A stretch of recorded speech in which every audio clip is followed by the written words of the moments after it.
The forest went silent 3 seconds before the ambush. Staff Sergeant Arya Vance felt it through her scope. The shift in wind. The wrongness in the air. 900 meters below, 12 operators moved through the kill zone, oblivious. Their commander had pushed her to the margins. Overwatch only. Leave the real fight to us. Now through thermal haze, she counted 14 hostiles encircling her team in a crescent formation. Machine gun nests, prepared fields of fire, a coordinated trap. Her radio crackled. Spectre, maintain discipline. 5 seconds later, the world exploded. Muzzle flashes tore through darkness, screams fractured the comms, dirt geysered around pinned bodies, and the commander who dismissed her was now bleeding out behind inadequate cover, his confident voice replaced by panic. 1 woman, 14 militants, no backup, 5 minutes. Before we dive into what happened on that ridge in Karash province, if you want to see how a soldier written off as a diversity hire turned a massacre into a masterclass, stay with me until the very end. Drop a like and comment your city so I can see how far this story travels. Now, let's go back to where it all began. The briefing room smelled like stale coffee and testosterone. Commander Grant Holloway stood at the front, laser pointer dancing across satellite imagery of Karash province. Dense forest, elevation changes, known militant strongholds. Shadow Unit 7 sat in folding chairs, bodies relaxed but eyes sharp. These were Tier 1 operators, the best of the best. Men who'd seen things that never made it into official reports. The door opened mid-briefing. Arya Vance walked in, rucksack over one shoulder, ash blonde braid tucked tight beneath her ball cap. Ice-gray eyes swept the room once, cataloging faces, exits, threat assessment hardwired from a childhood in the Montana backcountry where hesitation meant hypothermia. 12 pairs of eyes tracked her. Holloway's jaw tightened. "You're late." "Flight from Bragg was delayed, sir. Weather." "I don't care about weather, Sergeant. I care about discipline." She nodded once, found a seat in the back, said nothing. Holloway returned to his briefing, but the room's energy had shifted. Whispers, glances. One operator, call sign Brutus, built like a fire hydrant with a neck tattoo, leaned toward his teammate. "That's the diversity attachment? Heard she's some kind of shooting prodigy. Montana raised. Range Queen doesn't mean field ready." Arya heard every word. Her expression didn't change. She'd heard it all before. "Tit," Holloway continued, pointer now tracing the target compound. "High-value target is Qasim Nazari. Former intelligence officer, now coordinating attacks across 3 provinces. Intel says he's holed up here." Tap on the screen. Abandoned Soviet-era facility, heavy forest cover, minimal road access. What's the catch? This from Reeves, the team's breacher. Scarred hands, calm eyes. The catch is he knows we're coming. Maybe not when, but he's got early warning systems, patrols, the works. We go in hard and fast, 20-minute operational window before reinforcements arrive. Exfil plan? 2 Blackhawks, stage 12 clicks north. We secure the package, we're wheels up before they know we were there. Brutus raised a hand. What about Overwatch? Holloway's eyes flicked to the back of the room. Sergeant Vance will provide long-range coverage from a ridge approximately 900 meters from the primary objective. 900 meters? That's pushing effective range in forest terrain? Sergeant Vance comes highly recommended. The words sounded like they'd been dragged out with pliers. Her file shows exceptional marksmanship scores. "Scores don't stop bullets, sir." "No," Holloway agreed, "but they're what we've got. Any other questions?" Silence. "Good. We inserted 0400. Get some rest." The team filed out. Arya stayed seated, studying the satellite imagery on her phone, a screenshot she'd taken before anyone noticed. The terrain was wrong. The approach vectors Holloway outlined moved through natural funnels, places where elevation and vegetation created choke points, perfect for ambush. "Sergeant," she looked up. Holloway stood 3 feet away, arms crossed. "Sir, I want to be clear about something." His voice dropped low, meant only for her. "I didn't request you. This assignment came from people who don't get their hands dirty, people who care more about optics than operations." Arya stood slowly, matching his height only because her posture was parade ground perfect. "Understood, sir." "I don't think you do." He stepped closer. Out there, people die when they hesitate, when they second guess, when they freeze under pressure. I've got 11 men who've bled together, fought together. They trust each other because they've earned it. You? You're an unknown variable. Then let me prove otherwise. This isn't the range, Sergeant. There's no reset button, no second shot. Every shot's a first shot, sir. That's what my father taught me. Something flickered across Holloway's face. Your father was Daniel Vance, recon sniper, Gulf War. Yes, sir. I knew him. Good man. Great shooter. Pause. But this isn't about legacy. This is about whether you can perform when everything goes sideways and 12 lives depend on your trigger discipline. Arya held his gaze. I won't let them down. You better not, because if you do, I'll have you transferred so fast you'll think it was a training accident. He walked away. Arya exhaled slowly, then returned her attention to the satellite imagery. The terrain bothered her. The approach bothered her. But she'd learned young that doubt was a luxury you couldn't afford when the wind shifted and your target was moving. The armory smelled like gun oil and anxiety. Arya assembled her rifle with practiced efficiency. Each component checked, torque verified, 0 confirmed. The SR-25 wasn't the newest platform, but it was reliable. Consistency mattered more than flash. You always this quiet? She looked up. Reeves stood nearby, loading magazines with methodical precision. Focused, not quiet. Fair. He clicked another round home. Holloway's tough on newbies. Don't take it personal. I don't take anything personal. That's good. Means you'll last longer than most. He paused. Your old man really teach you to shoot? Taught me to read wind first. Said if you couldn't feel the environment, the rifle didn't matter. Smart man. He was. The word was hung in the air. Reeves didn't push. Across the room, Brutus and another operator, Cage, wiry and fast, were checking body armor. Brutus glanced over, caught Arya watching. Hey, Montana. She raised an eyebrow. That braid regulation? It's secure and functional. That's regulation enough. Cage smirked. She's got teeth. Let's hope she's got aim to match, Brutus replied. Not hostile, just measuring. Arya returned to her rifle. Let them measure. Numbers on a range only meant something when the range started shooting back. The helicopter's interior was red-lit chaos, bodies packed tight, gear rattling, turbine scream making conversation impossible. Arya sat with her back against the bulkhead, rifle between her knees, watching the team through half-closed eyes. They moved with the easy confidence of men who'd done this 100 times, checking gear without thinking, trading fist bumps. Reeves said something that made Cage laugh, no sound audible, but the body language clear. Holloway sat opposite, eyes closed, lips moving slightly. Prayer or mantra, Arya couldn't tell, didn't matter. The crew chief's hand went up. 5 minutes. Everyone tensed. 4 minutes. Weapons hot. Safety's off. 3 minutes. The helicopter banked hard. Arya's stomach dropped as they descended fast. Combat insertion. Minimizing exposure. 2 minutes. Night vision goggles down. The world turned green. 1 minute. The crew chief pointed at the door. Reeves moved into position. Touchdown was barely a pause. Skids kissed earth. Bodies poured out. Rotors already screaming for altitude.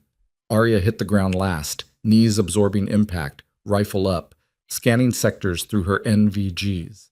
The forest was a cathedral of shadows. They moved. 900 meters. That was the distance Holloway had assigned her. Overwatch from a predetermined position while the main element assaulted the compound. Safe, isolated, irrelevant. But Arya had studied the terrain during the flight, cross-referencing satellite imagery with topographic maps she'd memorized. The primary overwatch position Holloway designated offered limited sight lines, too much vegetation, wrong angle for effective coverage.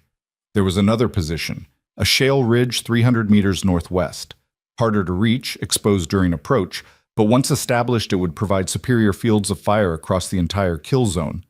The team moved in single file, Holloway on point, hand signals directing movement. Arya was positioned at the rear, standard for overwatch, last in, first to peel off.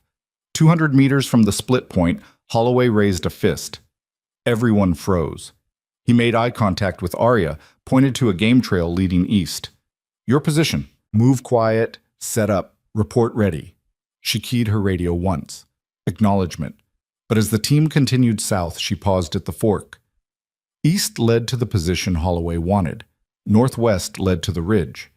3 seconds of calculation. Then she went northwest. The terrain was brutal. Wet shale, loose scree, vegetation that grabbed at her pack. 60 pounds of gear plus rifle.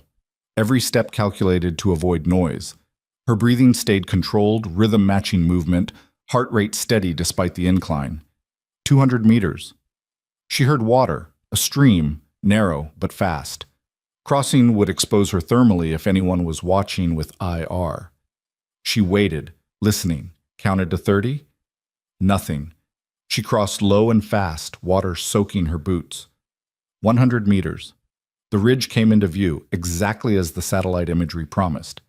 Narrow spine of rock, natural cover from scrub pine, elevation advantage. She approached from below, using dead ground to mask her movement. 50 meters. Her radio crackled. Spectre, report status. Holloway's voice clipped, impatient. She didn't respond immediately, focused on reaching the position first. 30 meters. 20. Spectre, respond. She crested the ridge, dropped prone behind a fallen log, rifle extended. The view was perfect. Below, through scattered trees, she could see the entire approach to the compound. Kill zones, dead space, likely ambush points, everything Holloway's team would encounter. She keyed her radio. Spectre in position, good coverage. You're off assigned coordinates. Relocated for better sight lines, sir. Silence. She could almost hear him grinding his teeth. Next time you ask permission. Yes, sir. But they both knew there wouldn't be time for permission if things went bad. Arya established her hide with practiced efficiency. Bipod deployed. Range card sketched. Landmarks, distances, windage references. She pulled a Kestrel wind meter from her chest rig, took readings. Wind variable, 8 to 12 miles per hour, shifting northeast. Temperature dropping. Humidity high. Through her scope, she began mapping the terrain below. Compound at 11 o'clock, 420 meters. Soviet-era construction, concrete walls, minimal windows. 2 guards visible, AK pattern rifles, cigarettes glowing orange through thermal. Approach route at 9 o'clock. Holloway's team would move through that corridor. Thick forest, good concealment, but also channelized. Dangerous if anyone was waiting. She panned her scope methodically, sector by sector. That's when she saw it. Disturbed earth, 30 meters south of the approach route. Fresh. Not from rain or animals. Someone had dug there recently. She adjusted magnification. The pattern became clear. A firing pit, camouflaged with brush. Recently occupied based on the vegetation compression. Her pulse quickened. One firing pit meant preparation. Preparation meant... She scanned wider. Systematic grid pattern. There. Another position, 40 meters east, and another, northwest. Her breath caught. They weren't random. They formed a crescent, a kill zone. Anyone moving down that approach would be caught in overlapping fields of fire from at least 3 positions. Possibly more. She keyed her radio. Spectre to actual. Go ahead. I've got eyes on possible ambush positions along your route. Multiple prepared fighting positions, crescent formation. Spectre, maintain discipline. We've got this covered. Sir, I'm seeing fresh earth, camouflaged. Maintain. Discipline. Each word bitten off hard. We're 30 seconds from go. You provide overwatch. We handle ground operations. Clear? Arya stared through her scope at the kill zone taking shape. Clear, she said, but nothing about this was clear. Holloway's voice came through comms, calm and controlled. All elements, status check. One by one, the team reported ready. Spectre? Set, Arya replied. Her crosshairs rested on one of the guards outside the compound. Easy shot. 400 meters, minimal wind, stationary target. But that wasn't the threat. The threat was the invisible crescent waiting in the trees. On my mark, we moved to Rally Point Alpha. Fast and quiet. Reeves, you've got point. Brutus, tail. Questions? Silence. Good hunting, Mark. Through her scope, Arya watched them move. 11 shadows flowing through the forest, spacing perfect, discipline absolute. Professionals doing what they'd trained for, straight toward the kill zone. She panned back to the firing pits, still nothing visible. Whoever was waiting had discipline too. They'd let the team get close, let them commit. Then, movement, slight, just a ripple of fabric against bark, but her eyes were trained to catch the impossible. She adjusted magnification. There, a figure, prone, rifle aimed down the approach route. Waiting, she shifted her scope. Found another. And another. 12 hostiles, maybe more, all positioned to annihilate Holloway's team the moment they entered the funnel. Her finger moved to the radio transmit button, then stopped. Holloway had been clear. Maintain discipline. Don't interfere. He'd made his assessment, planned his operation, and her input wasn't welcome. But her father's voice echoed in her memory. Ego gets people killed. Pride is a luxury. When you see the wind shift, you don't ask permission to adjust. You adjust. Arya made a decision.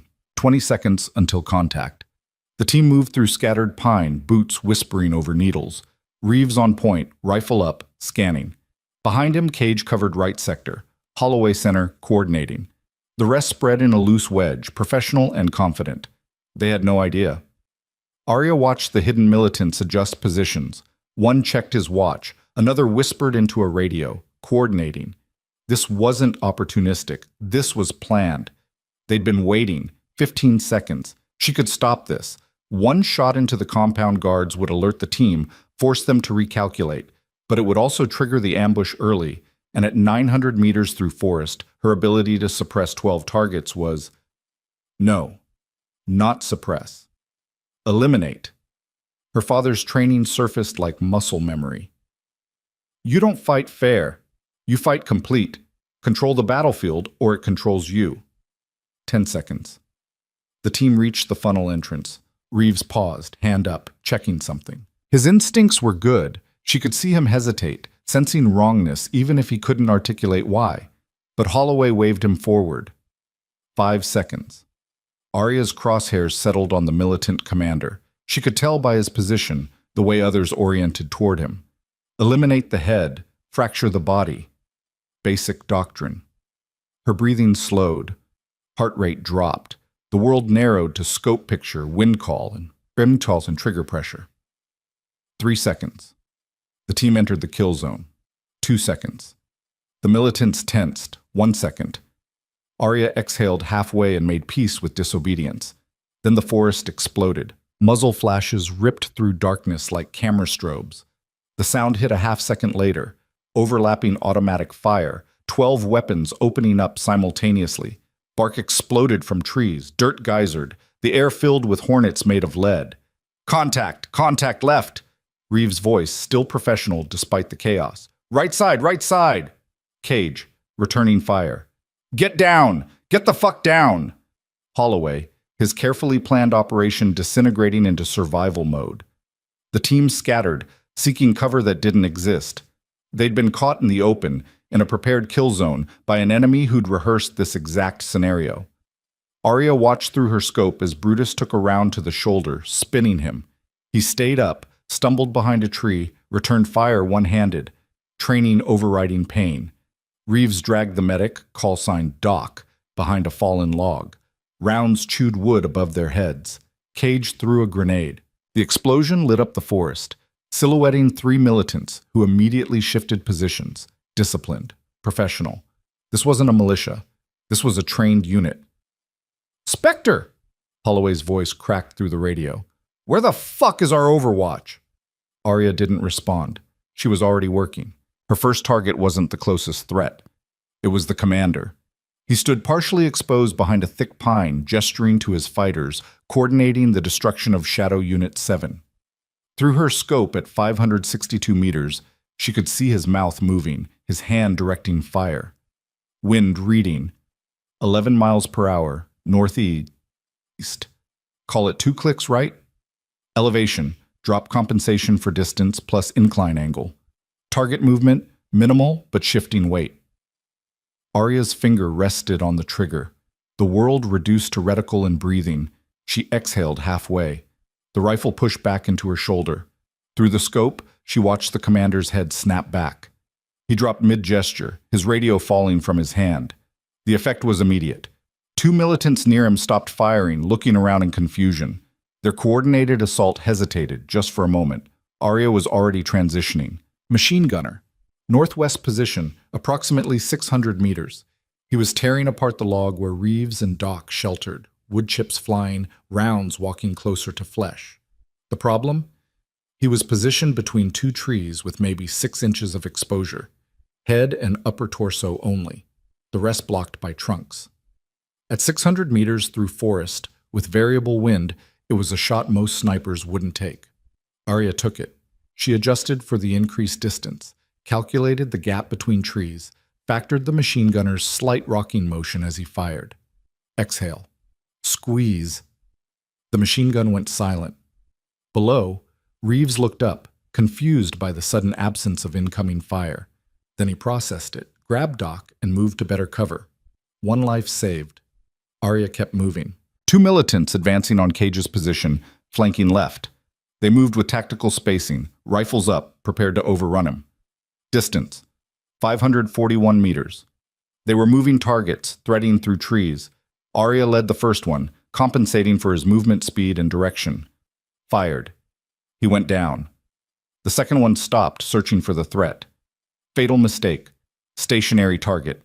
She fired again. Now Cage had breathing room. He used it to reposition, laying down suppressive fire that pushed 2 other militants back. 4 down. 8 to go. The militants were realizing something was wrong. Their carefully planned ambush was collapsing from the outside in. Invisible force picking them apart. One fighter grabbed his radio, shouting coordinates, trying to call for help. Arya put a round through his chest at 589 meters, 5 down. The panic started to show. Disciplined fire became sporadic. Coordinated movement turned into survival instinct. They weren't hunting anymore. They were being hunted. Below, Holloway's team seized the initiative. With pressure relieved, they could maneuver. Reeves bounded forward with 2 operators. Cage flanked right. They were doing what they did best. Aggressive, violent, decisive. But they were still outnumbered. Arya kept them alive. A militant broke from cover, running toward a secondary position. Distance, 612 meters. Moving fast through trees. Arya tracked him, led him by 3 body lengths, squeezed. He tumbled mid-stride. 6 down. 2 fighters tried to lay down suppressive fire toward her ridge. They'd figured out the general direction. Rounds snapped through branches above her head. Close. Too close. She ignored them. Focused on the muzzle flashes, giving away their positions. Shot 7. Left shooter, 578 meters. Partially concealed. She aimed for center mass where the cover ended. He dropped. Shot 8.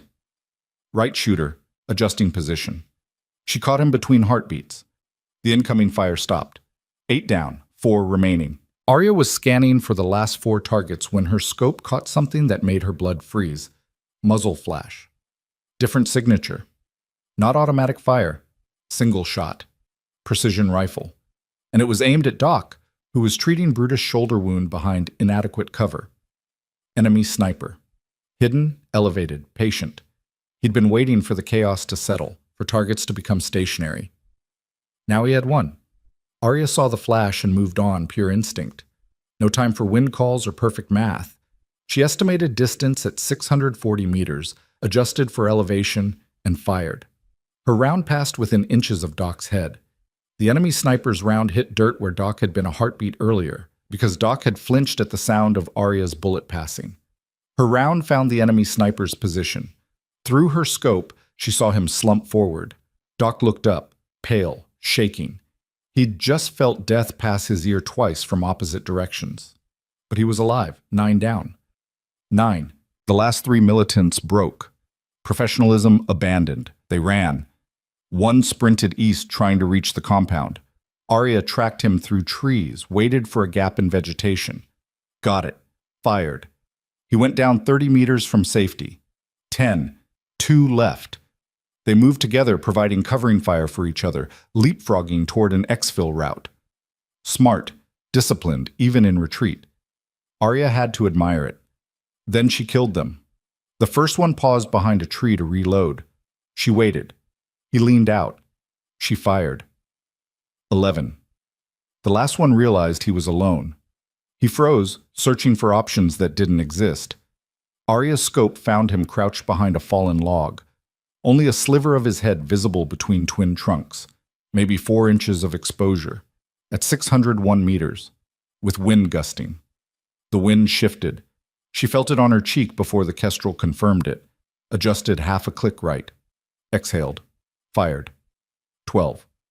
The forest went silent. For 3 seconds, nobody moved. The sudden absence of gunfire was deafening. Then Holloway's voice, shaky. Sound off. Casualties. One by one, the team reported. Brutus had a shoulder wound, painful but manageable. 2 others had minor shrapnel. Everyone else intact. Impossible. They'd been caught in a perfect ambush by a superior force in prepared positions. They should have been massacred. Spectre. Holloway's voice was different now. Report. Arya scanned the battlefield one more time through her scope. 12 bodies, no movement, threat eliminated. Threat neutralized, perimeter secure, recommend mission continuation. Her voice was steady, breathing even, like she'd just finished a training exercise instead of a 5-minute engagement that rewrote the tactical situation. Silence on the radio. Then, copy. All elements, prepare to move on objective. Spectre, maintain overwatch. But the tone had changed. The dismissiveness was gone. With the ambush force eliminated, the compound assault was almost anticlimactic. Reeves breached the door. The team flowed inside. Qasim Nazari was captured in his sleeping quarters, barely awake, still processing the distant sound of gunfire that had meant his protection force was being destroyed. 12 minutes from breach to package secured. Arya watched through her scope, covering angles, ready for reinforcements that never came. The militants' radio calls had been cut off too quickly. Nobody knew they were dead yet. Package secure. Moving to exfil. Holloway's voice, professional again, but she could hear something underneath. Questions he couldn't ask over open comms. The team moved out fast, Nazari zip-tied and hooded, being half-carried through the forest. They gave the ambush site a wide berth, nobody wanting to see what precision rifle fire did to human bodies at 600 meters. Arya waited until they were clear, then broke down her position with practiced efficiency. Policed her brass. Erased evidence of her presence. Moved. By the time she reached the exfil point, the helicopters were already inbound, rotors thundering through dawn light. Inside the Black Hawk, red cabin lights flickered over exhausted faces. Nazari sat restrained between 2 operators. Everyone else processed what had just happened. Brutus had his shoulder bandaged, arm in a sling, but he was staring at Arya with something like wonder. Doc kept touching his ear where her bullet had passed. Cage was reviewing helmet cam footage, rewinding and replaying, trying to understand the geometry of what she'd done. Holloway sat across from her, helmet in his hands, jaw working. Finally, he leaned forward. Had to raise his voice over the turbines. I misjudged you. Arya met his gaze, said nothing. You didn't just save us. You controlled the entire fight. 12 targets, 5 minutes. In conditions that would make most snipers pack up and call for air support. I executed, sir. It was more than execution. He paused. You repositioned without permission. You ignored my orders to maintain discipline. By every standard, you should be facing disciplinary action. Yes, sir. But you also prevented catastrophic loss. You turned an ambush into a victory. He trailed off, searching for words. You did what needed doing. Brutus spoke up, voice rough. She saved my life. I was pinned, taking fire from that machine gunner. Then he just stopped. Didn't understand why until later. Doc nodded. That shot passed my head. Heard it before I heard the enemy sniper fire. She shot him before he shot me. Reeves was watching Arya with professional assessment. How many rounds did you fire? 12? 12 shots, 12 targets. Yes. At what distance?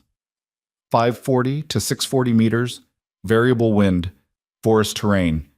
The helicopter banked. Someone whistled low. Cage looked up from his helmet cam. I've been watching the footage. We never saw them. Never knew they were there until they opened up. How did you Terrain analysis, Arya interrupted. Satellite imagery showed disturbances consistent with prepared positions. Fresh earth, vegetation patterns. Once I had the elevated position, I could see what you couldn't. Holloway stared. You planned that before we inserted.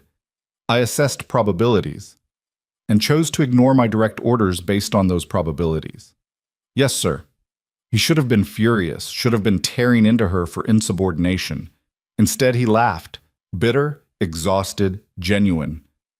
Your father would be proud. Something flickered across Arya's face.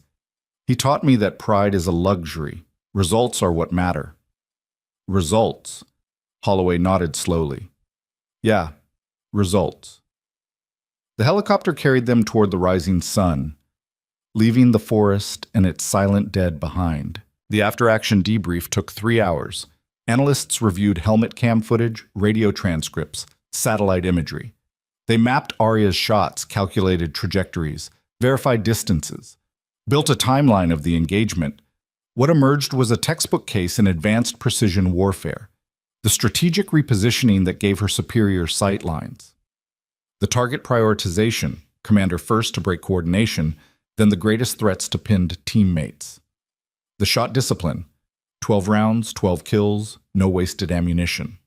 The environmental reading that let her adjust for wind, distance, and vegetation in real time. The risk assessment that made her ignore orders she knew were wrong. One analyst, gray-haired veteran of 3 wars, looked at the data and said simply, "This is the future of battlefield precision, one properly positioned, highly skilled operator controlling the entire tactical situation." Holloway sat in the back of the briefing room listening. When it ended, he approached Arya in the corridor outside. "Walk with me." They moved through the compound in silence. Morning sun already brutal, heat radiating off concrete. Finally, "I need to apologize." Arya glanced at him. "Sir?" "I called you a diversity attachment. Thought you were a political appointment. Someone's quota. I was wrong. You made an assessment based on available information. I made an assumption based on prejudice." His jaw tightened. "I'm better than that. Should be, anyway." They walked past the motor pool, the sound of diesel engines and shouted instructions filling the air. "Your father told me something once," Holloway said. "We were in Iraq, 2003. I was young, cocky, thought I knew everything. We were planning an op and I dismissed his input because he was just a sniper, not an officer, not tactical command." He stopped walking. He pulled me aside and said, "Rank gives you authority. Competence earns respect. Don't confuse the two." Holloway looked at her. "I confused them. With you. I saw sergeant stripes and a woman and made assumptions that almost got my team killed. But they didn't die," Arya said quietly. "That's what matters. Because you were better than my prejudice, better than my orders." He extended his hand. "Thank you." She shook it. "Just did my job, sir." "No, you did it right. There's a difference." The official report was filed. Sanitized, classified, stripped of anything that might compromise operational security. But inside the special operations community, word spread fast. The sniper who'd turned an ambush into a precision demonstration, 12 for 12 at 600 meters through forest, saved an entire team through independent action and superior skill. Arya noticed the change immediately. Operators who'd ignored her now nodded in corridors, asked questions about wind reading, position selection, range estimation. Brutus invited her to the team's informal dinner, their way of saying she'd earned her place. She declined politely, not out of spite, just preferred solitude. But Reeves found her at the range 3 days post-mission, running drills. "Mind if I watch?" She shrugged. "Free country." He observed in silence as she worked through a complex shooting problem, multiple targets, variable distances, time constraint. Her movements were economical, no wasted motion, each shot precise. When she finished, he said, "Holloway's recommending you for Silver Star." Arya cleared her weapon. "That's unnecessary." "Maybe, but it's happening anyway." He paused. "There's also talk of reassignment. Advanced Precision Warfare program needs an instructor. They want someone who can teach unconventional applications of sniper doctrine." I'm not an instructor. You are now, whether you want to be or not. Reeves smiled slightly. Word is, when the brass saw that after-action report, they realized they've been training snipers wrong. Too rigid, too by the book. They want someone who thinks like you do. Arya packed her rifle case. I think like my father did. Then they want more people thinking like your father. He turned to leave, then stopped. For what it's worth. You earned this. Not because of politics, not because someone needed to check a box, because you're the best I've ever seen at what you do. He walked away. Arya stood alone on the range, sun setting over distant mountains, and allowed herself the smallest smile. The Advanced Precision Warfare program occupied a nondescript building at Fort Bragg. Inside, Arya stood before 20 sniper candidates, men and women from across the special operations community. Conventional doctrine says establish your hide, wait for your target, take your shot. She clicked to a satellite image. That works when you control the timeline.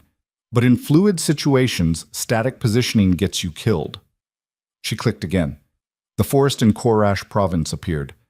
This was my assigned position, good concealment, adequate sight lines, exactly where doctrine said I should be. Another click. The shale ridge. This was where I needed to be. Exposed during approach. Harder to reach. Against orders. She looked at the class. But it gave me control of the entire battlefield. That's the difference between executing doctrine and understanding environment. A hand went up. Lieutenant Chen, Marine Scout Sniper. How did you know to move? I didn't know. I assessed probability. The assigned position had fundamental limitations. The ridge had fundamental advantages. I weighed risk versus benefit and chose the option that gave me the best chance to fulfill mission requirements. Even though it meant disobeying orders, Arya's expression didn't change. My orders were to provide overwatch. I provided overwatch. The method I chose was effective. Another hand, Sergeant Torres, Army Ranger. 12 shots, 12 kills. How do you maintain that accuracy under pressure? You don't maintain it. You build it through repetition until it's autonomic. Pressure doesn't affect autonomic response. It reveals whether your fundamentals are solid. She clicked through ballistic data from the engagement. Every shot here required environmental reading, distance calculation, and movement prediction. But I wasn't thinking about those things consciously. I was reading the battlefield like you read words on a page. Automatically. Because I'd practiced the fundamentals 10,000 times until they became language. The class took notes frantically. This was different from conventional instruction. Not rules, principles, not memorization, understanding. Today we're going to work on something most programs don't teach, Arya announced. Shooting while the enemy is shooting back. She led the class to a modified range, targets at variable distances, speakers broadcasting gunfire sounds, strobe lights simulating muzzle flashes. Stress inoculation, your body needs to learn that chaos is just environment, not threat to processing. She took position behind a rifle, activated the range. Immediately, sound and light exploded around her. Targets appeared and disappeared. Distance markers randomized. She fired. Again. Again. 6 targets, 6 hits, under 8 seconds. The chaos stopped. The class stared. Your turn, Arya said. Pair up. 1 shooter, 1 coach. I want to see you problem solve under pressure. They moved to positions. Started running the drill. Most struggled. The sensory overload disrupted their process. Shots went wide. Breath control failed. Arya moved between positions, coaching. Lieutenant Chen, you're fighting the environment. Stop fighting. Accept it. The noise doesn't change ballistics. Torres, your breathing just spiked. Why? Because you missed the last shot. So what? That target is gone. Next target doesn't care about the last one. Reset. She spent 20 minutes with a young operator named Marcus who was clearly struggling. I can't. It's too much. It's exactly as much as it is. Not more, not less. She crouched beside him. The chaos isn't the problem. Your expectation of quiet is the problem. Change the expectation. How? Practice in chaos until chaos becomes normal. He tried again, missed again, frustration building. Marcus, look at me. She waited until he made eye contact. My first firefight, I froze. 3 seconds. Doesn't sound like much until you realize people die in 3 seconds. You know what broke the freeze? He shook his head. I remembered my father saying, the rifle doesn't care if you're scared. It just does what you tell it. So I told it to shoot. And it did. She tapped his rifle. This is a tool. Tools don't judge, they execute. You just have to give clear instructions. Marcus nodded slowly. Try it again. Better. Not perfect. Better. Progress, Arya said. That's all this is. Incremental progress under incrementally harder conditions. After training, Lieutenant Chen approached Arya's office. Ma'am, can I ask something? Go ahead. In Korash, when you moved to that ridge, when you ignored orders, Chen hesitated. Were you scared? That you'd be wrong? Arya considered the question carefully. Fear is information. It tells you that consequences exist. The question isn't whether to be scared. It's whether the fear is proportional to the risk. Was it proportional? My team was walking into an ambush. If I stayed at the assigned position, I'd have limited effectiveness. If I moved to the ridge, I risked disciplinary action but gained tactical advantage. She met Chen's eyes. The fear of punishment was disproportionate to the fear of watching my team die. So I moved. Even knowing you might be court-martialed? Even knowing, Arya paused. But understand, I wasn't being reckless. I'd calculated the angles, studied the terrain. I knew the ridge would work. It wasn't blind defiance. It was informed decision-making that happened to contradict orders. Chen nodded thoughtfully. We don't get taught that. Decision-making when orders are wrong. Because it's complicated. Most of the time, orders are correct and following them is right. But sometimes, Arya trailed off. Sometimes you have to trust your assessment over authority. That's not something you can teach with a manual. How do you know when it's sometimes? Experience, judgment, willingness to accept consequences. She smiled slightly. And being right helps. Chen laughed. Yes, ma'am. Being right definitely helps. Commander Holloway appeared at the training facility unannounced 6 months after Korash. Arya was running a field exercise when he arrived. She called a break, walked over. Sir. Sergeant? Or should I say staff sergeant? He nodded at her new rank insignia. Promotion came through last month. Overdue. He watched the candidates running drills. How's the program? Effective. We're producing operators who think tactically instead of mechanically. I've heard. Also heard you're being considered for the Medal of Honor, upgraded from Silver Star. Arya's expression tightened. That's excessive. That's politics. Take the win. He paused.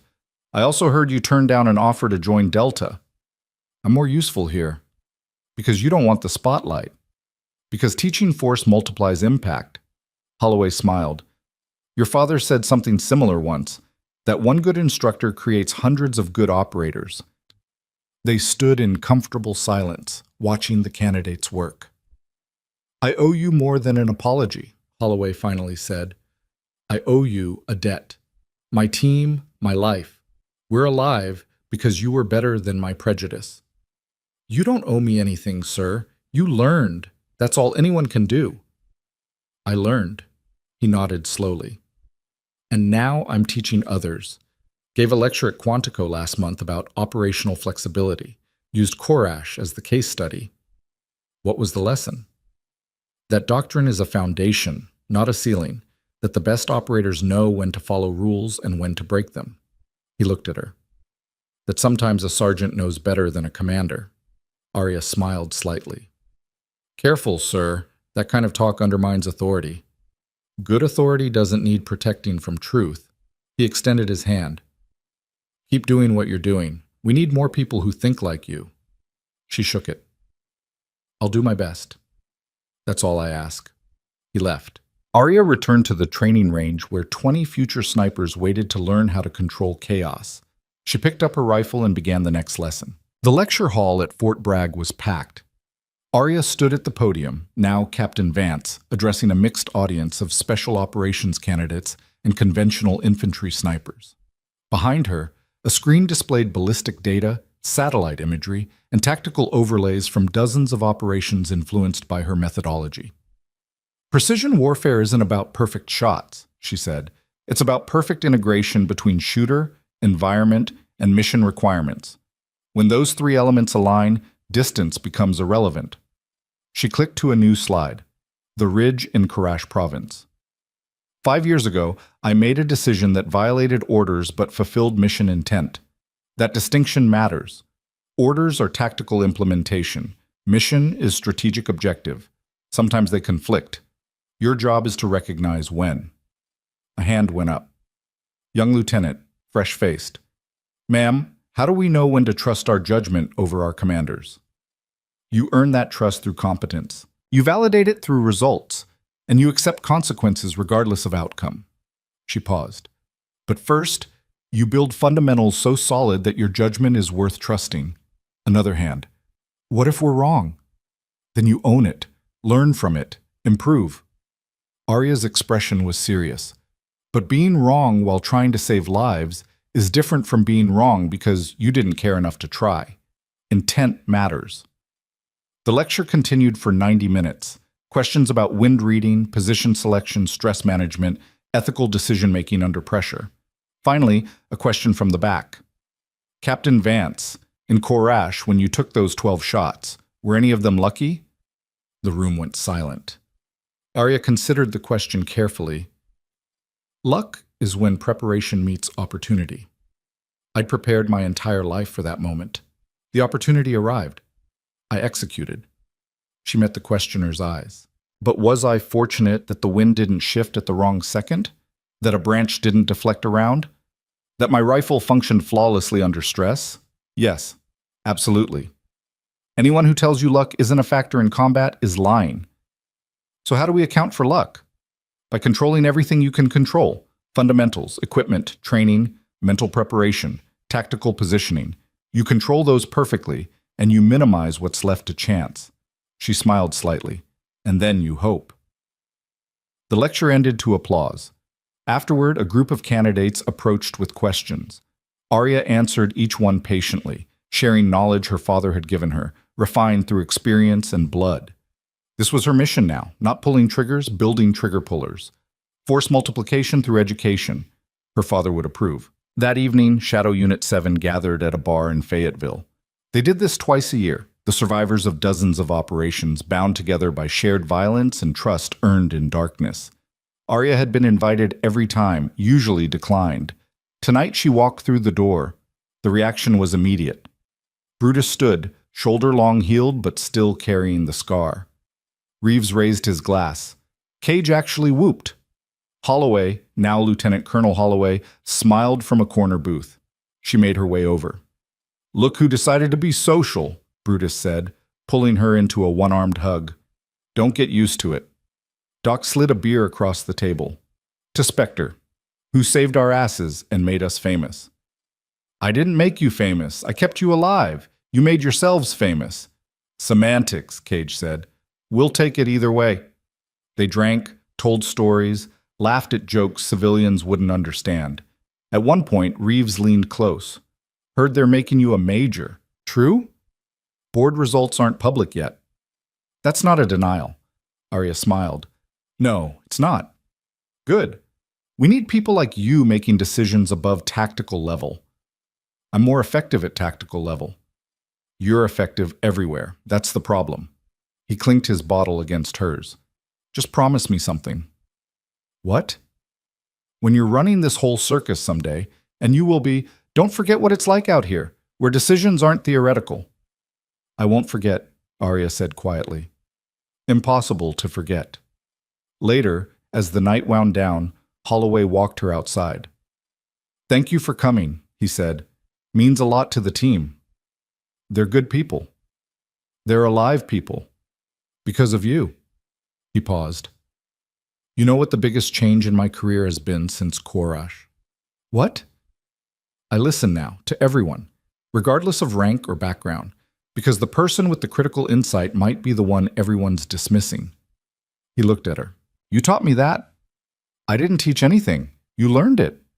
"Maybe, but you created the conditions for learning." He smiled. That's what good instructors do. They stood in the parking lot, North Carolina night warm and humid around them. I'm retiring next year, Holloway said. 25 years, time to make room for the next generation. You've got more to give. Maybe, but I'd rather leave while I'm still valuable than stay until I'm a liability. He extended his hand one final time. It's been an honor, Captain. She shook it. Likewise, sir. One more thing. He reached into his jacket, pulled out a small box. This was your father's. Found it when I was going through old gear. Thought you should have it. Arya opened it. A compass. Brass, worn, but still functional. On the back engraved, True North isn't on the compass. It's in the heart. DV. Her throat tightened. He gave this to me in Iraq, Holloway said. Told me that when I didn't know which way to go, I should check my heart before I checked the map. I think he'd want you to have it now. Arya closed the box carefully. Thank you. Thank you for everything.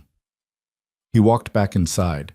She stood alone with her father's compass and the weight of legacy that came with it. Then she got in her truck and drove toward whatever came next. The training facility was quiet at 600. Arya walked the range alone, checking targets, verifying distances, preparing for another day of turning raw candidates into precision operators. The sun rose over distant mountains, painting everything gold. She thought about the path that led here, the doubt, the dismissal, the moment in Korash when everything could have gone wrong, the 5 minutes that changed a career, the years since teaching others to recognize their own moments. Her radio crackled. Captain Vance, you've got candidates arriving in 30. Copy, I'm ready. She picked up her rifle, the same SR-25 from Korash, maintained perfectly, still reliable, and moved to the first firing position. The candidates would arrive soon, eager, nervous, uncertain. She'd been there once, standing at a distance, watching others fight, wondering if she'd ever get the chance to prove herself. Then the chance came, and she'd been ready. That's what she taught now. Not marksmanship, readiness. The capacity to recognize opportunity and execute perfectly when it appeared, because the world would always doubt, always underestimate, always place obstacles between potential and achievement. The question wasn't whether doubt existed, it was whether you let it define you. Arya Vance had answered that question on a shale ridge in Korash province, with 12 shots, 5 minutes, and precision that turned doubt into irrelevance. Now she helped others find their own answers, one shot at a time. The candidates arrived, young faces, uncertain eyes, the same hunger she'd once carried. She smiled slightly and began the day's first lesson. Welcome to Advanced Precision Warfare. Before we discuss equipment or technique, I want to tell you about a night in a forest 5 years ago when everything doctrine taught proved insufficient, and the only thing that mattered was deciding who you were under pressure. The story began again. The legacy continued. And somewhere in the Montana backcountry, a retired reconnaissance sniper looked at stars and smiled, knowing his daughter had found her true north. The lecture ended precisely at 900. Candidates filed out, notebooks filled with trajectories and wind calculations, minds processing the story of Korash province like scripture. Arya watched them go, recognizing the hunger in their eyes. The same hunger that had driven her through Montana winters, through her father's impossible standards, through rooms full of men who saw her presence as charity rather than capability. Lieutenant Chen lingered near the door. Ma'am, one more question. Arya glanced up from her notes. Make it quick. I've got range supervision in 15. The night before Korash. When you knew Commander Holloway doubted you, how did you handle it? Arya considered the question, then closed her notebook with deliberate precision. I didn't handle it. I used it. Chen's brow furrowed. Used it how? Doubt is fuel if you let it be. People expect you to fail. Good. Lower expectations mean higher impact when you succeed. She picked up her rifle case. But you can't spend energy being angry about the doubt. You spend it preparing to make doubt irrelevant. That doesn't bother you? Being underestimated? It used to. Arya moved toward the door. Chen fell into step beside her. My father had a saying, the mountain doesn't care if you think you can climb it. It just is. Your job is to be ready when you reach it. They walked through the corridor, boot heels echoing off polished floors. Other instructors nodded as they passed, Respect earned through results, not granted through rank. Chen, why are you really asking? The lieutenant hesitated, then, I'm the only woman in my unit. The guys are professional mostly, but I hear things, comments, assumptions. Sometimes I wonder if I'm fighting the mission or fighting to prove I belong on the mission. Arya stopped walking, turned to face her directly. You know what the worst part of Korash was? The ambush? No, the 3 weeks before. Living in a unit where half the team thought I was a political statement instead of an operator. Eating meals alone because nobody wanted the diversity attachment at their table. Hearing whispers stop when I walked into rooms. Her voice remained level, clinical. That pressure? That constant low-grade doubt? It's designed to make you quit before you even get tested. How did you not quit?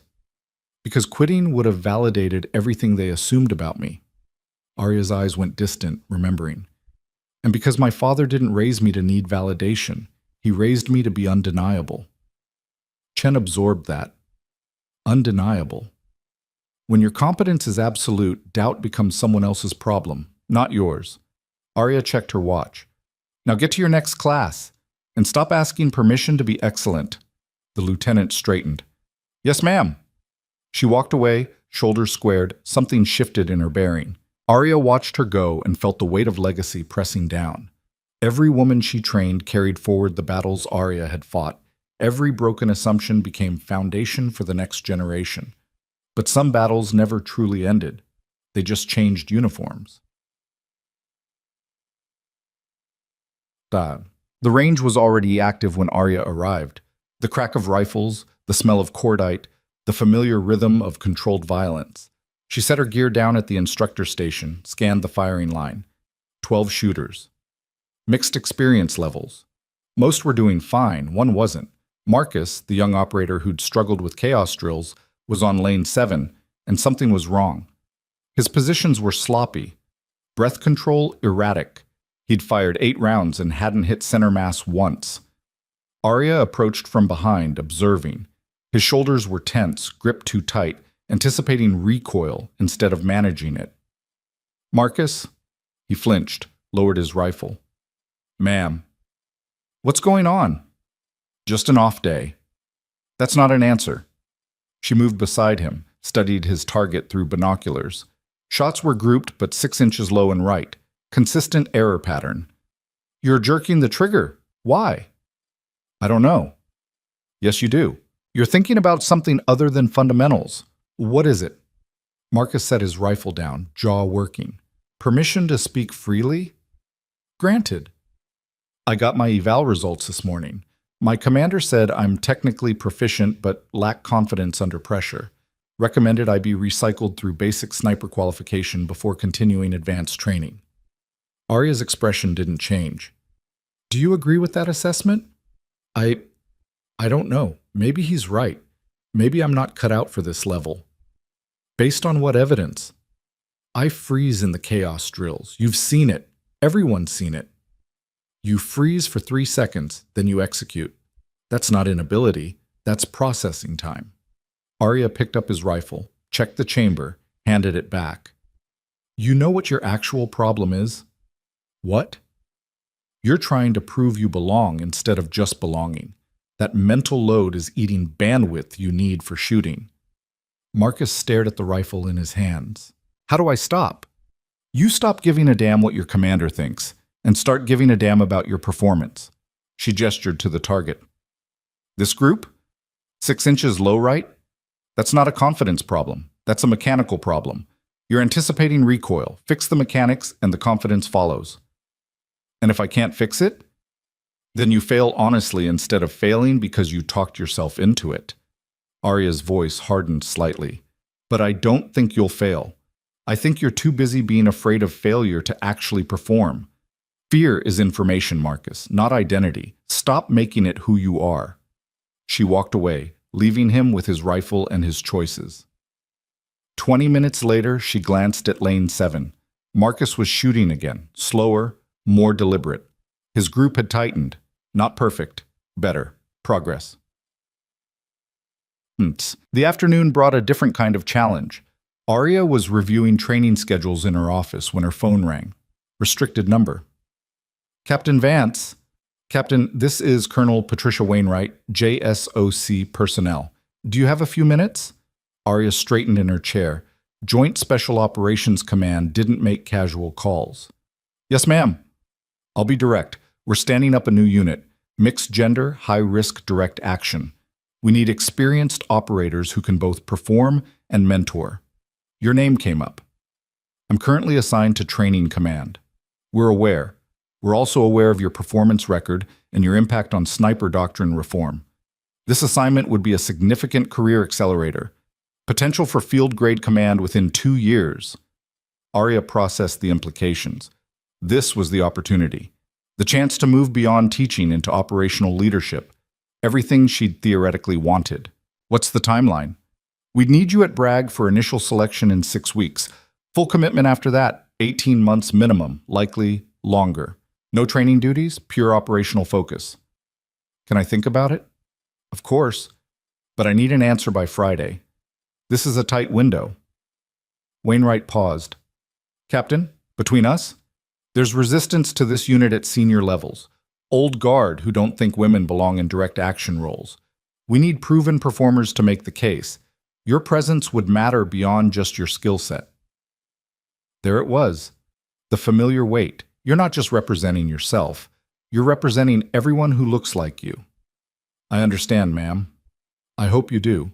Because if this unit fails, it sets the cause back a decade. If it succeeds, it opens doors for thousands of women who come after. Wainwright's voice softened slightly. No pressure, though. Arya almost laughed. No pressure. Just the weight of systemic change riding on her decision. I'll have an answer by Friday. Good. I'll send the formal package via secure channels. Read it carefully. This isn't a training evolution, Captain. This is the sharp end. The call ended. Arya sat in silence, staring at training schedules that suddenly felt less important. The choice was clear in theory. Stay teaching, impacting hundreds of operators indirectly, or return to operations, making the case through direct action that women belonged in combat roles. But theory never captured the complexity. Her phone buzzed. Text from Holloway. Heard JSOC called. We should talk. How did he already know? She typed back. Tomorrow. Coffee. 6:30. Response came immediately. I'll bring the difficult questions. Looking forward to it. She set the phone down and turned to the window. Outside, candidates ran drills in fading light, their movements sharp, purposeful, built on foundation she'd helped lay. The question wasn't whether she could leave. It was whether she should. Bumsam. The next morning arrived cold and gray.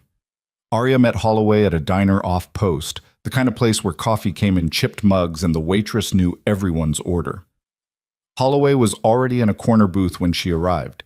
He'd aged in the past year, more gray at the temples, lines deeper around his eyes. Retirement planning looked like it came with stress. Captain? He stood slightly, gestured to the seat across from him. Colonel. She slid in, accepted coffee from the approaching waitress without needing to order. They sat in silence until the waitress left. Patricia Wainwright is persistent, Holloway said finally. Also politically savvy. She knows exactly what buttons to push. She made a compelling case. I'm sure she did. New unit, career acceleration, chance to prove women belong in Tier 1 spaces.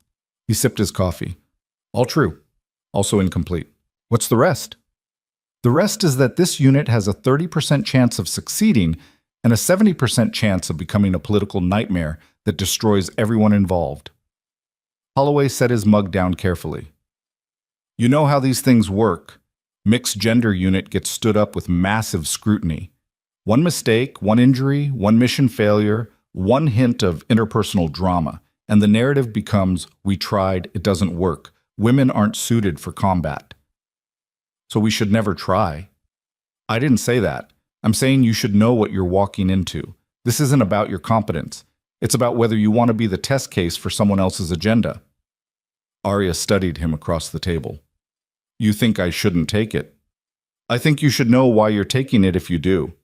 He leaned forward. Are you going because you want operational command? Or because Patricia Wainwright made you feel responsible for every woman who comes after you? The question landed hard. Does it matter? If the result is the same. The result isn't the same. Motivation determines sustainability. If you're going because you want it, you'll thrive. If you're going because you feel obligated, you'll burn out. Holloway's expression softened. Arya, you've already proven everything. Korish proved it. 5 years of training reform proved it.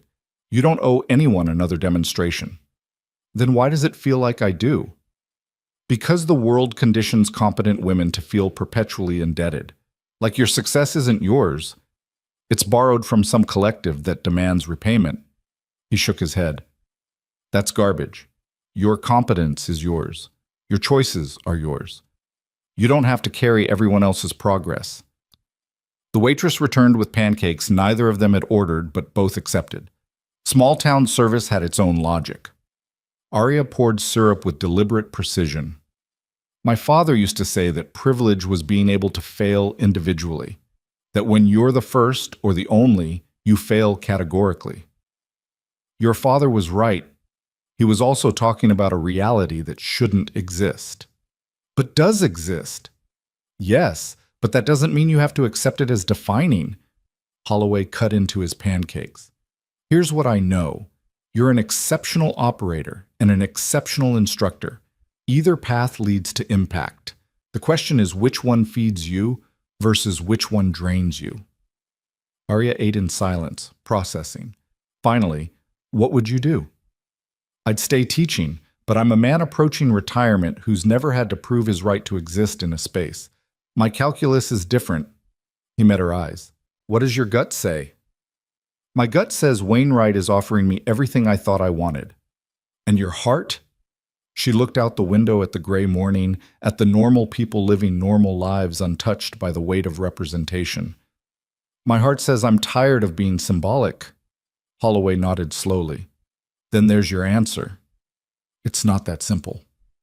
Actually, it is. You just don't want it to be. He pushed his plate aside. Arya, you've spent 5 years teaching operators to trust their judgment under pressure. Maybe it's time to trust your own. The rest of the week passed in a blur of training schedules and internal debate. Arya ran drills, taught classes, supervised qualifications. On the surface, everything normal. Underneath, the decision gnawed at her. Friday arrived. She had until 1700 to give Colonel Wainwright an answer. At 1400, she was on the range supervising advanced movement drills when her radio crackled. Captain Vance, you've got a visitor at the main gate. Lieutenant General Raymond Keller. Arya's hand tightened on the radio. Keller was the JSOC commander. 2 stars. The man who ultimately controlled special operations assignments across all branches. He didn't visit training facilities. Copy. Tell him I'll be there in 10. She handed supervision to her assistant instructor and moved fast to the gate, mind racing. Keller's presence meant something had shifted. You didn't send a 2-star for a routine check-in. He was waiting in the security office, dressed in ACS, no entourage. That was deliberate. This conversation was meant to be private. Sir, Arya saluted. Keller returned it casually. Captain Vance, walk with me. They exited the building, moved toward the empty parade ground. Late afternoon sun cast long shadows. I'll skip the pleasantries, Keller said. Patricia Wainwright called you, made her pitch. You haven't responded. I have until 1700, sir. You do, but I wanted to provide additional context before you decide. He clasped his hands behind his back, parade ground posture. This unit Wainwright is building. It's politically motivated. Secretary of Defense wants to demonstrate progress on gender integration, wants photo ops and success stories. With respect, sir, that doesn't make the mission invalid. Agreed. But it makes the mission complicated, because if you succeed, politicians take credit. If you fail, operators take blame. He glanced at her. You've already lived this, Korash Province. You performed brilliantly, and the narrative still framed you as a diversity experiment who got lucky.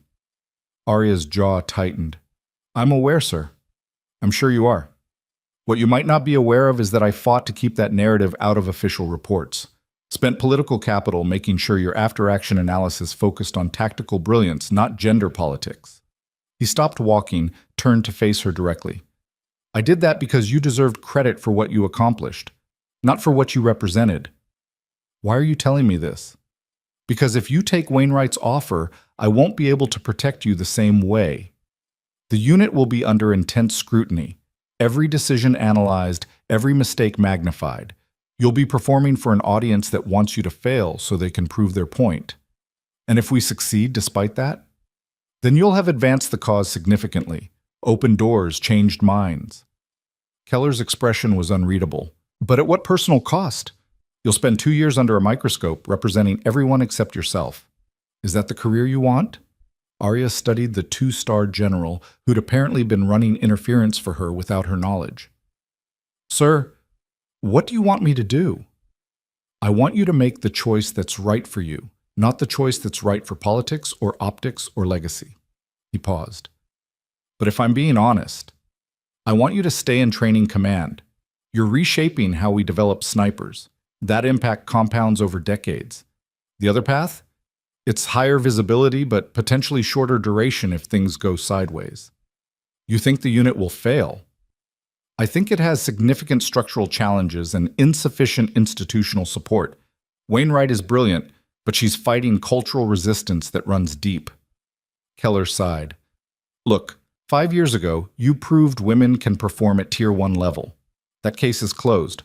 The question now is whether you want to spend 2 years reproving it for people who've already made up their minds. The parade ground was empty except for them and the weight of decisions that rippled beyond individual lives. I appreciate the context, sir. But you're still undecided. I'm considering all factors. That's what makes you good at this job. You don't react emotionally. He checked his watch. I've got a flight in 90 minutes. Whatever you decide, you'll have my support. But you should know, the training program needs you more than the new unit does. Wainwright can find operators. She can't find another you. He saluted, turned, walked away. Arya stood alone on the parade ground, watching shadows lengthen across empty asphalt. 2 hours until decision time. Her phone buzzed. Text from Lieutenant Chen. Just qualified expert on chaos drills. Thank you for pushing me. Then another from Marcus. Passed my reevaluation. Commander retracted his recycling recommendation. And another from a former student now deployed overseas. Used your movement doctrine in Helmand last week. Saved 3 lives. Can't say more, but thank you. The messages kept coming. Small victories, quiet impacts. Lives changed through teaching rather than doing. She thought about Korish Province, about the high of perfect execution under impossible pressure, about the clarity that came from trigger squeeze and ballistic solution. Then she thought about 5 years of watching students transform, of breaking assumptions, of building competence that rippled outward through hundreds of operators who'd never met her but carried forward her methods. Different kinds of impact, different kinds of legacy. She checked the time, 16:30, 30 minutes left. She pulled out her phone, composed a message to Colonel Wainwright, stared at the blank screen. Her father's compass was in her desk drawer, back in her office. The inscription ran through her mind. True north isn't on the compass, it's in the heart. What was her true north? Proving people wrong through direct action? Or making proof irrelevant through systematic change? She typed the message, read it twice, and hit send before she could second guess. The response came within minutes. Arya exhaled slowly, feeling something settle in her chest. Not relief exactly. Certainty. She walked back toward the training facility as sunset painted the sky orange and gold. Tomorrow there would be students, drills, lessons, the slow, unglamorous work of building excellence one operator at a time. It wasn't the sharp end, but maybe it was something better. The following Monday brought a surprise visitor to the training facility. Arya was conducting a marksmanship fundamentals review when her assistant interrupted. Ma'am, you've got someone in your office, says it's urgent. She handed off the class and headed back, mind running through possibilities. Keller following up, Wainwright pushing back on her decision. The woman in her office was neither. Colonel Sarah Chen, no relation to Lieutenant Chen, stood by the window, Marine Corps uniform crisp, 2 silver oak leaves gleaming. She turned as Arya entered. Captain Vance? Colonel, I wasn't expecting... I know, this is unofficial. Chen's bearing was parade ground perfect, but something in her eyes suggested this wasn't a standard command visit. Close the door, please. Arya complied, instincts prickling. What's this about? I'm here because 6 months ago, one of your students, Corporal David Torres, deployed to Syria with my unit. 3 weeks into the rotation, his position was compromised. 12 hostiles, elevated positions, prepared fields of fire. Arya felt ice settle in her stomach. Was he... He's alive. Because he used your doctrine. Repositioned under fire to gain superior vantage. Eliminated 11 targets before the 12th retreated. Saved 4 Marines, including himself. Chen's expression was carefully neutral. The after-action report reads like a case study. His commanding officer asked where he learned to think tactically instead of mechanically. Torres said a captain at Bragg taught him that doctrine is foundation, not ceiling. He did good work then. He did impossible work. The kind of work that gets people recommended for Bronze Stars. Chen moved from the window, stood directly in front of Arya. But here's the part that bothers me, Captain. When I read the report, I saw your fingerprints all over his decision-making. When I asked around about you, I got interesting responses. What kind of responses? The kind where half the people call you the future of precision warfare and the other half call you a politically protected diversity hire who got lucky once. Chen's voice was measured, clinical. I'm here because I want to know which version is true. Arya met her gaze steadily. Does Torres's performance answer that question? It answers whether your teaching is effective. It doesn't answer whether you can still execute under pressure or whether Korash province was an outlier. The challenge hung in the air between them. With respect, ma'am, why does that matter? I'm in training command. My execution days are behind me. Are they? Chen pulled a folder from her briefcase, set it on Arya's desk. Because I have a problem, Captain. I've got a high-value target in the Levant. Stationary, predictable pattern, heavily guarded. My scout snipers say the shot is possible, but the margin of error is non-existent. Wrong wind call, wrong distance calculation, and we alert the target instead of eliminating him. Arya didn't touch the folder. You want consultation? I want you. I'm not operational anymore. Then get operational. Temporary assignment. 2 weeks prep, 1 week in theater, 1 week debrief. You make the shot, we extract, you're back teaching before the semester ends. Chen's expression hardened. This target is coordinating attacks that are killing American service members. My people can probably get him. You can definitely get him. Math is simple. The math is never simple. No, but the mission is clear. Chen tapped the folder. Read the brief. Think about it. I need an answer in 48 hours. Colonel, I just turned down a JSOC assignment specifically because I want to focus on training. I know. Patricia Wainwright and I are friends, she told me. Chen moved toward the door, paused. But there's a difference between proving yourself through politics and serving the mission because you're the best option. This isn't about optics, Captain. This is about saving lives. She left. Arya stared at the folder on her desk like it was a live grenade. She'd made her choice, committed to teaching, found peace with that decision. Now here was the mission, pulling her back. She opened the folder. The target profile was comprehensive. Khalid Yassin, former intelligence officer turned terrorist coordinator, operating from a compound in the Euphrates Valley. Pattern of life analysis showed he appeared on a specific balcony every morning at 6:20 for exactly 4 minutes. The shot data made her breath catch. 1,247 meters. Variable crosswinds. Urban terrain with thermal distortion. Success window measured in seconds. She flipped through the file. Satellite imagery. Topographic maps. Previous attempt logs showing 3 failed missions. Her mind was already calculating trajectories, wind compensation, hide positions. Then she caught herself. This was the trap. The seduction of the mission.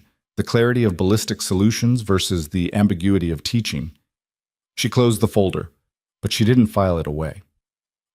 That evening, Arya sat in her apartment. Sparse furniture, functional layout, nothing decorative except a single photo of her father in his Marine Corps uniform. The folder lay unopened on her coffee table. She stared at it while dinner went cold. Her phone rang. Holloway. You heard, she said without preamble. Sarah Chen is not subtle. Half of Bragg knows she's trying to recruit you for a direct action mission. I haven't decided anything. But you're thinking about it. Otherwise, you would have refused immediately. His voice was calm, not judgmental. Want to talk through it? I told Wainwright no specifically because I wanted to focus on teaching. Taking Chen's offer contradicts that.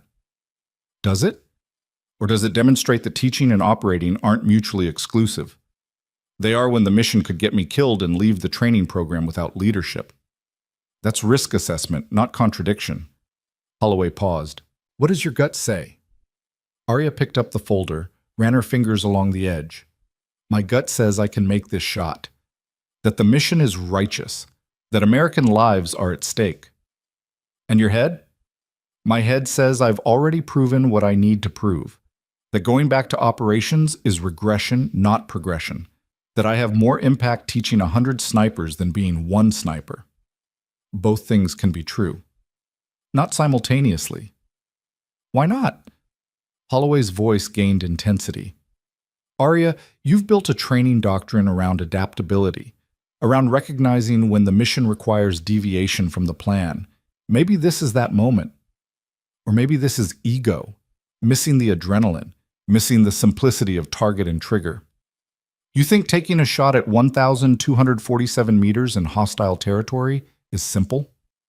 Simpler than shaping institutional change, simpler than fighting cultural resistance, simpler than watching students struggle and not being able to do it for them.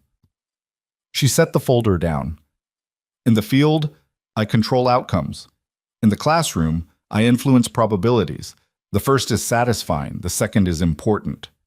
Silence on the line. Then, you're not wrong, but you're also not considering the third option, which is that you do both. You take the mission, execute perfectly, return to teaching with renewed credibility. Prove that instructors aren't just theorists, they're operators who choose to multiply force through education. The idea settled into her mind like a targeting solution clicking into place. That's rationalization. Maybe, or maybe it's integration. You've spent 5 years building a reputation as a teacher. One mission doesn't erase that. It enhances it. Holloway's tone shifted. But here's what really matters. Are you avoiding the mission because you genuinely believe teaching is more important, or because you're afraid of failing and validating everyone who said courage was luck? The question hit like a punch. Arya sat in silence, confronting the truth she hadn't wanted to examine. I don't know, she admitted quietly. Then figure it out. Because fear-based decisions create regret. Mission-based decisions create purpose. He paused. You've got 48 hours. Use them. The call ended. Arya opened the folder again, studying the satellite imagery with professional detachment. Khalid Yassin. 4 minutes of exposure. 1,247 meters. Variables. Wind, temperature, humidity, urban heat distortion, potential for pattern deviation. Success factors. Hide positioning, equipment selection, atmospheric reading, trigger discipline. Risk factors. Compromised position, mission failure, political blowback, personal injury, institutional impact. She pulled out a notepad, began running calculations. Ballistic coefficient, muzzle velocity, drop compensation.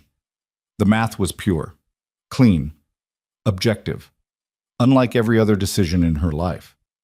2 hours later, she had a complete mission plan sketched out. 3 potential hide positions, equipment manifest, contingency protocols. She also had clarity. The mission was achievable. High risk, but achievable. The question wasn't capability, it was priority. She thought about Lieutenant Chen gaining confidence through chaos drills, about Marcus overcoming self-doubt through mechanical discipline, about Torres in Syria using her doctrine to save lives. Then she thought about Khalid Yassin coordinating attacks, about American service members dying because she chose to teach instead of execute. Both paths led to impact, different vectors, different scales. She picked up her phone, composed a message to Colonel Sarah Chen, stared at it for a full minute, then deleted it, composed another message, deleted that too. Finally, she stood, walked to her desk, pulled out her father's compass. True north isn't on the compass, it's in the heart. She held the worn brass in her hands, feeling the weight of legacy and choice. What was her true north? The answer came quietly, certain. She typed the message to Colonel Chen, hit send before doubt could resurface. Then she called Holloway back. I made my decision. And? I'm taking the mission. Silence. Then, why? Because you were right. I was avoiding it out of fear, not conviction, and I don't build my life around fear. Good answer. She could hear the smile in his voice. When do you leave? Chen wants me at Quantico in 72 hours for mission prep. 2 weeks training, 1 week operational. 3 weeks total. You'll need someone to cover your classes. Already have a list of qualified instructors. Of course you do. Holloway paused. Arya, one more thing. What? Come back. The training program needs you, but more importantly, I need to know you're okay. Her throat tightened slightly. I'll be fine. Promise me. I promise. She ended the call, stood in her empty apartment surrounded by the weight of decisions made and missions accepted. Outside, night had fallen. Somewhere in the Levant, Khalid Yassin was planning attacks. In 3 weeks, she'd be the last thing he never saw. But first, she had to prepare. She opened her laptop, pulled up her training files, and began transferring lesson plans to her backup instructors. The classroom could wait. The mission couldn't. And somewhere in her chest, beneath the professional calculation and tactical planning, something ancient stirred. The part of her that her father had forged in Montana cold and rifle discipline. The part that turned doubt into silence. One shot at a time. Quantico was rain and cold concrete when Arya arrived 72 hours later. Colonel Sarah Chen met her at the airfield personally, no ceremony, just a nod and a gesture toward a waiting vehicle. They drove through the base in silence, windshield wipers beating rhythmic time against Virginia weather. You'll meet the team in 30 minutes, Chen said finally. They don't know who you are yet, just that they're getting a specialist consultant for a high-difficulty shot. Will that be a problem? Depends on whether you can back up your reputation. Chen glanced at her. Some of them were in theater when Torres pulled off that engagement in Syria. Word travels. They'll be expecting someone who walks on water. I just shoot straight. At 1,200 meters through crosswind in urban terrain. That's not shooting straight. That's surgical. Chen pulled into a parking space outside a nondescript building. Fair warning, my team leader, Gunnery Sergeant Alex Vega, has strong opinions about outside consultants. He thinks we should handle this internally. Why bring me in then? Because I've lost 3 good Marines trying to make this shot. I'm not losing a 4th because my gunny has pride issues. Chen killed the engine. You'll have 72 hours to prep. After that, we're wheels up whether you're ready or not. Mission window closes in 6 days. They exited the vehicle into rain that felt like needles. The briefing room smelled like bad coffee and skepticism. 6 Marines sat around a conference table, 5 men, 1 woman, all wearing the casual wariness of operators who'd seen too much to trust easily. At the head of the table sat Gunnery Sergeant Alex Vega, mid-30s, arms crossed, jaw set like reinforced concrete. Chen entered first, Arya behind her. Vega's eyes tracked Arya with open assessment. The others followed his lead. This is Captain Arya Vance, Army Special Operations. She'll be providing technical consultation for the Yassin operation. Chen moved to the front of the room, pulled up a satellite image on the screen. Captain Vance has extensive experience with extended-range precision engagement. She'll be reviewing our previous attempt analysis and providing recommendations. Recommendations. Vega's tone made the word sound like an insult.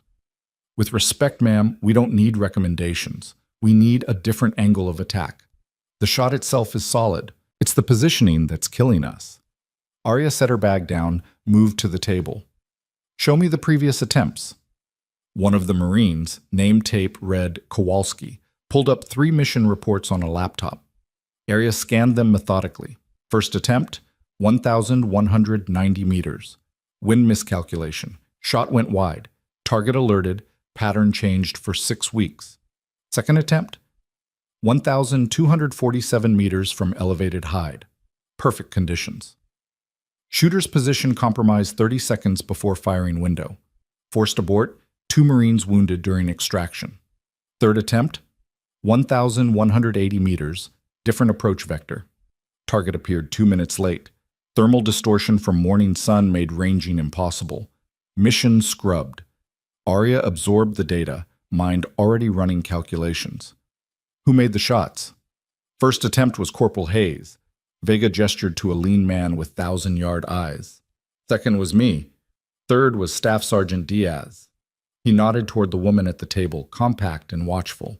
And all three of you assessed the shot as achievable. Achievable, yes. Probable, no. Diaz's voice was matter-of-fact. The variables stack against us. Wind patterns in that valley shift every 90 seconds. Urban heat creates mirage effects that corrupt ranging.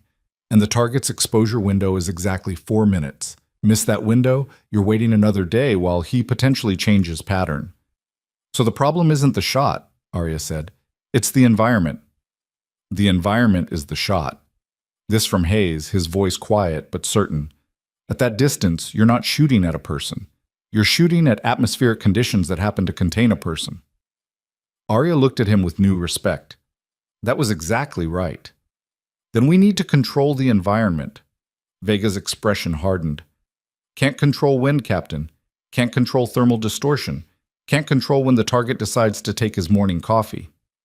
No, but we can position to minimize their impact. Arya turned to the satellite imagery.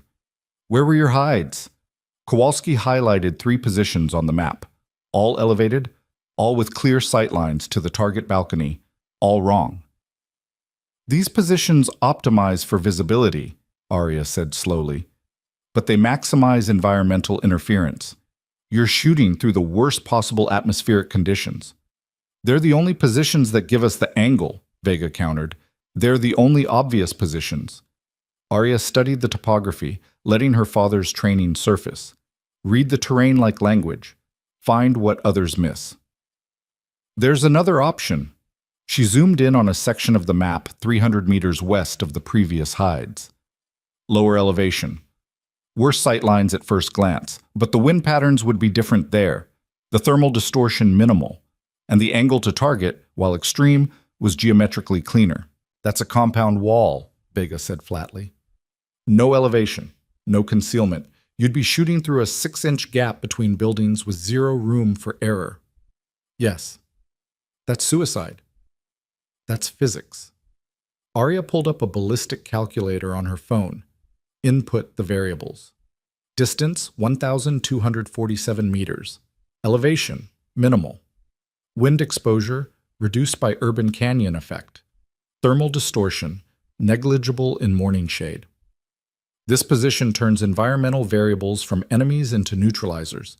Yes, the shot window is smaller, but the atmospheric consistency is higher. Diaz leaned forward, studying the calculation. That's a 47-degree angle through a gap that's, 8 inches? 6 inches at widest point. Arya met her eyes. I've made tighter shots. The room went silent. When? Vega's challenge was direct. Korash Province, 5 years ago. Multiple targets, variable distance, forest density that made your urban canyon look like open desert. Recognition flickered across Hayes' face. Wait, Vance? Spectre. You're the Korash sniper? I was on that operation, yes. Holy shit. Hayes looked at the others. She's the one who... Who did her job? Arya interrupted. Same as you're trying to do now. The legend is inflated. The physics aren't. But Vega wasn't buying it. Korash was 5 years ago. This is now. You haven't been operational since. You've been teaching. Teaching the doctrine I developed through operational experience. Doctrine isn't execution. No, but execution without doctrine is luck, and luck runs out. Arya's voice stayed level, professional. Gunnery Sergeant, I understand the skepticism. You've been trying to make this shot for 3 months. I walked in 30 minutes ago claiming I can do what you couldn't. If I were you, I'd be skeptical too. Vega's jaw worked. So prove it. How? We've got a mock-up range, same distance, same angle, same environmental variables simulated as close as we can get. He stood. You make that shot consistently, I'll consider your recommendation. You can't, you stay in the briefing room and let us do our jobs. Chen started to intervene. Gunny, that's not... It's fine, Arya cut her off, eyes locked on Vega. When? Now. Let me get my rifle. What? The range was an engineering marvel. 1,200 meters of carefully calibrated distance with adjustable wind fans, thermal generators, and movable barriers that simulated urban terrain. The Marines had clearly spent significant resources building this. They'd also spent significant time failing on it. Arya set her rifle case down at the firing line, aware of 6 sets of eyes tracking her every movement. The Marines had spread out along the observation deck, some with spotting scopes, others with rangefinders, all waiting to see if the legend matched reality. Vega stood beside her, arms crossed. Target will appear for 30 seconds at the 1,247-meter mark. Gap between barriers is 6 inches. Wind fans are set to valley patterns, variable, shifting every 90 to 120 seconds. Thermal distortion is active. You get 1 shot. Understood. She assembled her rifle with practiced efficiency. Not the SR-25 from Korash, that platform was retired. This was an Accuracy International AXMC .338. Lapua Magnum, configured for extended range. She'd requested it specifically for this mission. Bipod deployed, scope mounted, chamber checked. Vega watched every movement. You always this methodical? Slow is smooth, smooth is fast. That's SEAL talk. That's physics talk. They just borrowed it. Arya pulled out her kestrel, took atmospheric readings. Wind, variable 8 to 14 miles per hour. Temperature, 42 degrees. Humidity, 67%. Barometric pressure, stable. She input the data into her ballistic calculator, verified the numbers twice, then set up behind the rifle. Through the scope, the world compressed to reticle and target zone. The gap between barriers was exactly as advertised. 6 inches of clearance with concrete on both sides. Margin for error measured in fractions.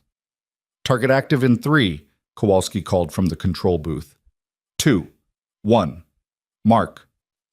A silhouette appeared at 1,247 meters, visible through the 6-inch gap.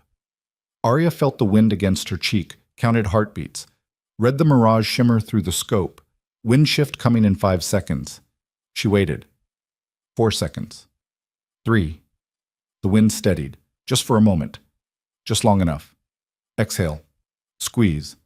The rifle pushed back into her shoulder. Through the scope, she watched the impact. Center mass. Perfect. Hit, Kowalski confirmed from the booth, voice carefully neutral. Vega said nothing. Again, Arya said quietly. What? You said consistently. 1 shot isn't consistent. Run it again. Kowalski looked at Vega, who nodded once. Target resetting. 30 seconds. Arya stayed behind the rifle, making minute adjustments. The wind had shifted slightly, temperature dropping as clouds moved overhead. She recalculated, adjusted, prepared. Target active in 3, 2, 1. Mark. This time the silhouette appeared 2 inches left of the previous position, randomly placed to prevent pattern memorization. Arya tracked it, read the wind, waited for the atmospheric window, fired. Hit. Still no reaction from Vega. Again, Prenet, Arya said. They ran it 7 more times, 7 more hits, different positions, different wind patterns, different thermal conditions. Arya shot through all of it with mechanical precision, each round finding center mass despite variables that should have made consistency impossible. After the 9th shot, Vega finally spoke. How? Arya cleared her rifle, stood. Practice. 10,000 rounds at distance. Learning to read environment as data instead of obstacle. Building fundamentals so solid they function autonomously under pressure. That's the teaching answer. What's the real answer? She met his eyes. The real answer is that I spent my childhood in Montana winters shooting at 700 meters before breakfast because my father believed comfort was the enemy of competence. The real answer is that I've been training for shots like this since I was 14. The real answer is that this isn't special for me. It's baseline. Diaz whistled low. That's cold, Captain. That's honest. Arya packed her rifle. Gunnery Sergeant, I'm not here to make you look bad. I'm here because Colonel Chen asked, and because the mission matters. You're excellent Marines. I'm just specialized for this specific problem set. Vega stared at the target range, jaw working, pride warring with pragmatism. Finally, the compound wall position. You really think you can make that shot in theater? Yes. Even with hostile presence, potential for compromise, all the variables we can't simulate here? Yes. Why should I believe you? Because I just proved it 9 times. And because if I wasn't certain, I wouldn't be here. Arya's voice softened slightly. Gunny, I've read your file. 3 deployments. 2 Bronze Stars. You're not someone who needs protecting from hard truth. So here's the truth. This shot is at the edge of your capability, but within mine. Not because you're inadequate, because this is what I do. It's the only thing I do better than anyone else alive. The statement hung in the air, absolute, uncompromising, impossible to argue against after 9 consecutive hits. Vega exhaled slowly. Colonel Chen was right about you. What did she say? That you were either the solution to our problem or the most arrogant person she'd ever met. He smiled slightly. Looks like both. I'll take both. Hayes approached from the observation deck. Captain, if you're making the shot, what do you need from us? Security, extraction, intelligence on pattern variations. Arya shouldered her rifle case. I'll handle ballistics. You handle everything else. We work as a team, not as specialists in support.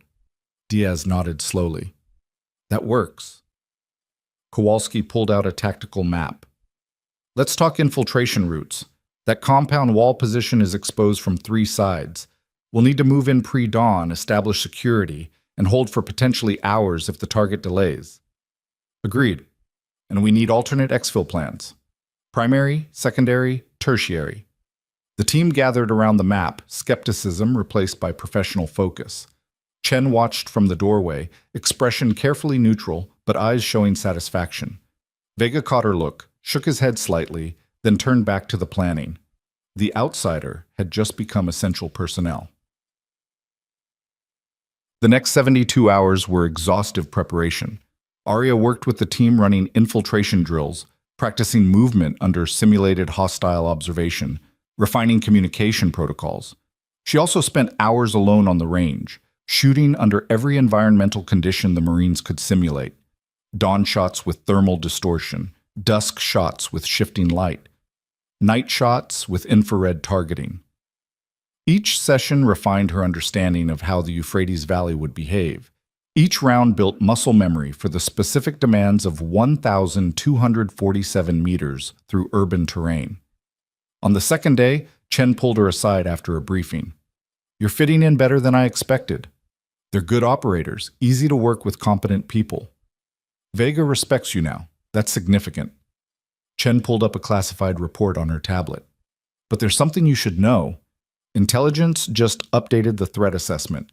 Yasin's security has increased. 12 guards instead of 8. Roving patrols on 30-minute intervals. Arya absorbed the information. Does that change the mission? It changes the risk profile. Increases the chance of compromise during infiltration or exfil.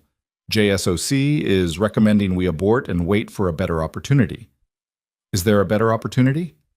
Not in the foreseeable future. Yasin is planning something big. Signals intelligence suggests a major attack within 2 weeks. If we wait, people die. Then we don't wait. Chen studied her. You're very certain for someone who hasn't been operational in 5 years. Certainty isn't about currency. It's about preparation. Arya gestured to the range beyond the window. I've made this shot 100 times in the last 3 days, under worse conditions than we'll face in theater. The ballistics are solid. The team is solid. The mission is achievable. And if something goes wrong, then we adapt. Same as any operation. Captain, if this mission fails, the political blowback will be significant. You'll be scrutinized. Your teaching career could be impacted.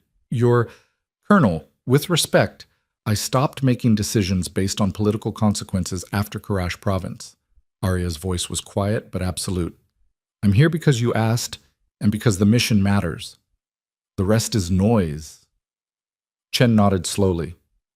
Your father would be proud of that answer. You knew him?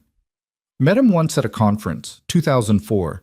He gave a presentation on advanced reconnaissance techniques that changed how I thought about sniper employment. She paused.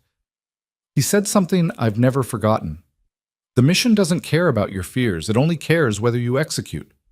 You remind me of him. Arya felt something tighten in her chest. He taught me everything that matters. Then honor that teaching. Make the shot. Come home. Chen's expression hardened. Because if you don't come home, I'll have to explain to Patricia Wainwright why I pulled her star instructor out of training command for a mission that went sideways. Understood, ma'am. The final mission brief took place 18 hours before Wheels Up. The entire team assembled in a secure room. Arya, Vega, Diaz, Hayes, Kowalski, and 2 additional Marines who'd handle perimeter security. Chen stood at the front, classified imagery on the screen behind her. Final intelligence update. Target maintains pattern. Balcony appearance at 0620. Local 4-minute exposure window. Weather forecast is favorable. Minimal wind, clear skies, low humidity. Infiltration team will insert via helicopter at 0400. Move overland to compound wall position. Establish hide by 0545. Mission window opens at 0620. Primary shot belongs to Captain Vance. Vega, your backup in case of equipment failure. Vega nodded. He'd accepted his role without complaint, professional enough to recognize when someone else was better suited for specific tasks. After the shot, exfil on foot to primary extraction point, 2 clicks northeast. Helicopter pickup at 0645. If primary is compromised, secondary is 4 clicks east. Tertiary is overland to friendly lines, approximately 12 clicks. Questions? Hayes raised a hand. Rules of engagement if we're compromised during infiltration? Weapons free for self-defense. But remember, this is a surgical strike, not a firefight. The goal is 1 shot, 0 footprint. We go loud. The entire region knows we're there. Understood. Diaz, what's the contingency if target doesn't appear? We hold for 24 hours if tactically feasible. If not, we abort and reassess. But intelligence confidence is high that pattern will hold. And if the shot misses? This from Kowalski, blunt and direct. The room went silent. Chen's eyes moved to Arya. Captain? The shot won't miss. Arya's voice was steady, certain. I've made this shot 112 times in the last 3 days under varying conditions. The ballistics are verified. The equipment is zeroed. The atmospheric model is accurate. Barring equipment failure or catastrophic environmental shift, the mathematics guarantee success. Mathematics don't guarantee anything in combat, Kowalski said. No, but they stack probability, and I'm very good at reading probability. Arya met his eyes. I understand the skepticism. You've been trying to make this shot for 3 months. I'm claiming I can do it first try. That sounds arrogant, but it's not arrogance when it's backed by demonstrable competence. I've proven I can make this shot. Tomorrow, I'll prove it matters. Vega spoke up. Captain Vance has earned her place on this team. I trust her capability. Coming from him, that was significant. Chen nodded. Final equipment check at 0200. We load at 0300. Wheels up at 0315. Try to get some rest. It's going to be a long day. The brief ended. The team dispersed to final preparations.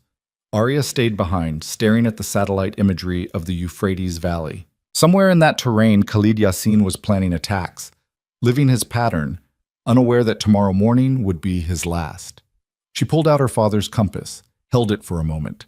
True north isn't on the compass, it's in the heart. Tomorrow she'd find out if her heart was still true. The insertion was textbook perfect. The helicopter dropped them 4 clicks from the target compound at 0402 local time. Desert night wrapped around them, cold, dark, utterly silent except for wind and distant vehicle sounds. Arya moved with the team in tactical column, night vision turning the world green and stark. 60 pounds of gear plus rifle. Every step calculated, every sound suppressed. Vega led point, reading terrain with practiced ease. Diaz covered rear. Hayes and Kowalski maintained interval. The 2 security Marines, Phelps and Okonkwo, bracketed the formation. They covered 4 kilometers in 90 minutes, moving through wadi systems and using elevation to mask their approach. At 0534, they reached the compound wall position. It was exactly as the satellite imagery promised. A low wall, urban canyon beyond, 6-inch gap between buildings that created the shot corridor to Yasin's balcony. Arya established her hide while the team set security. Rifle deployed, bipod stable on compressed sandbag. Rangefinder confirmed distance, 1,247 meters. Kestrel reading. Wind 4 miles per hour northeast, temperature 51 degrees, humidity 42%. Perfect conditions. Through her scope, she could see the balcony clearly. Empty now, waiting for its occupant. Vega positioned 15 feet to her left with a backup rifle. Systems check. Arya verified her equipment. Rifle green, optics green, laser rangefinder green, ballistic computer green, all systems nominal. Copy. We hold position until 0620. The wait began. 46 minutes of absolute stillness.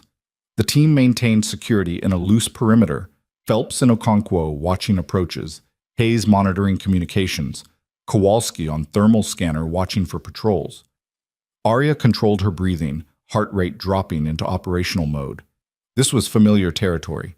The waiting, the focus, the compression of the world into scope picture and trigger discipline. At 0610, Hayes whispered through comms, patrol approaching from the north.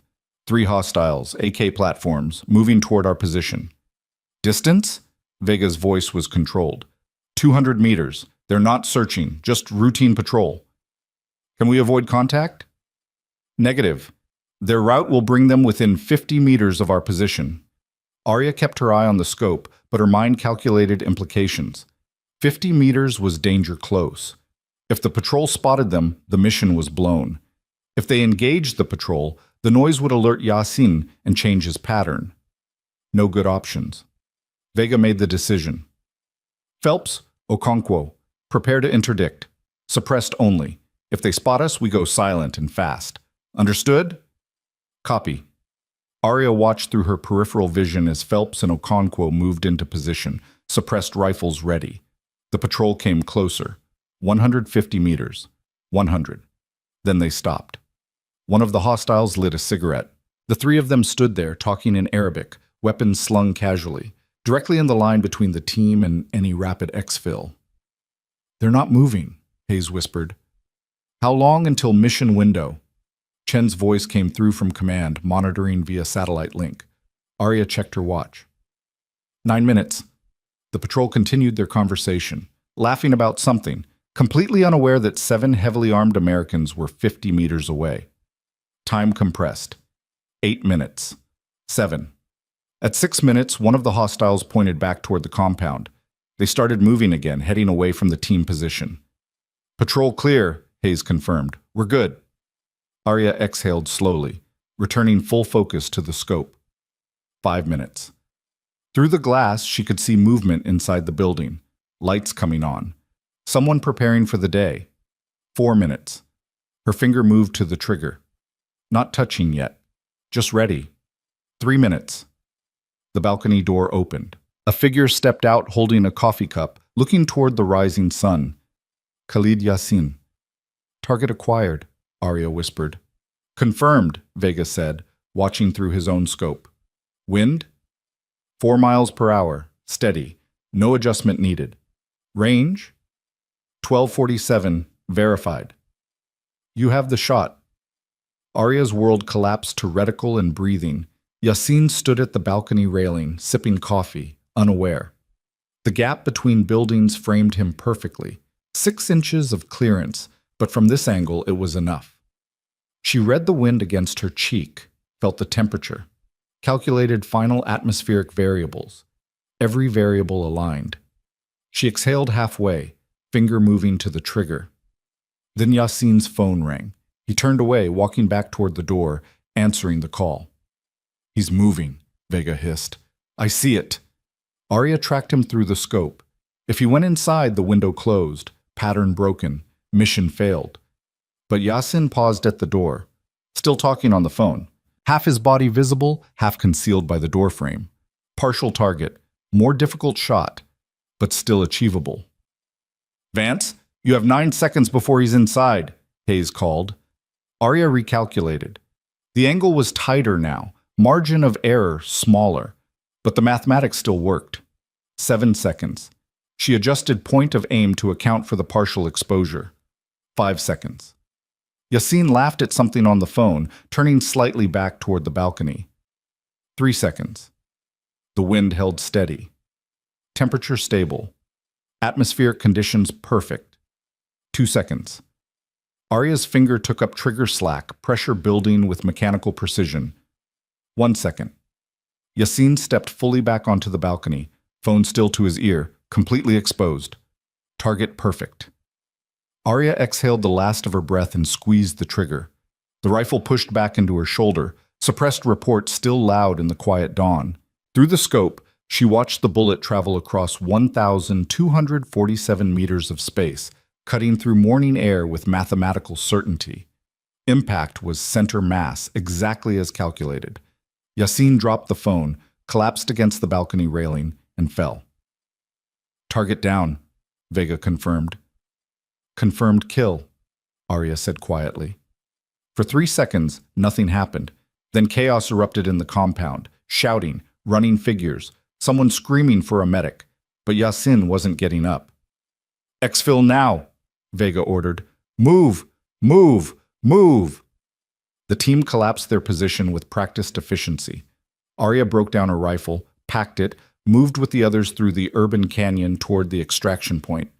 Behind them, the compound was full alert, guards pouring out, searching for threats they wouldn't find. The Americans were already ghosts, melting into the desert as the sun rose higher. They reached the primary extraction point at 0643, 2 minutes ahead of schedule. The helicopter was waiting, rotors already spinning. They loaded fast, nobody speaking, adrenaline still running hot. As the aircraft lifted, Arya looked back at the compound shrinking in the distance. 1 shot, 1 kill, mission complete. Vega was staring at her with something like awe. That was impossible. That was mathematics, Arya replied. But her hands were shaking slightly, adrenaline finally catching up. Same thing, Hayes said, grinning. You just made the shot of the decade. Diaz reached over, squeezed Arya's shoulder. Welcome back to operations, Captain. Arya nodded, throat tight. She'd proven what she needed to prove. Now she just had to figure out what came next. The helicopter carried them towards safety, while in the Euphrates Valley, Khalid Yassine's body grew cold on a balcony that had become his graveyard. 1 shot had stopped planning that would have killed dozens. 1 shot had vindicated 3 months of failed attempts. 1 shot had reminded everyone watching that Korash province hadn't been luck. It had been warning, and Arya Vance had just proven she could do it again, anytime, anywhere, at any distance. The legend wasn't inflated after all. It was just getting started. The debrief began 6 hours after touchdown. Arya sat in a sterile room at Quantico, still wearing her field gear, rifle case at her feet. Across the table sat Colonel Chen, Lieutenant General Keller via secure video link, and a civilian she didn't recognize.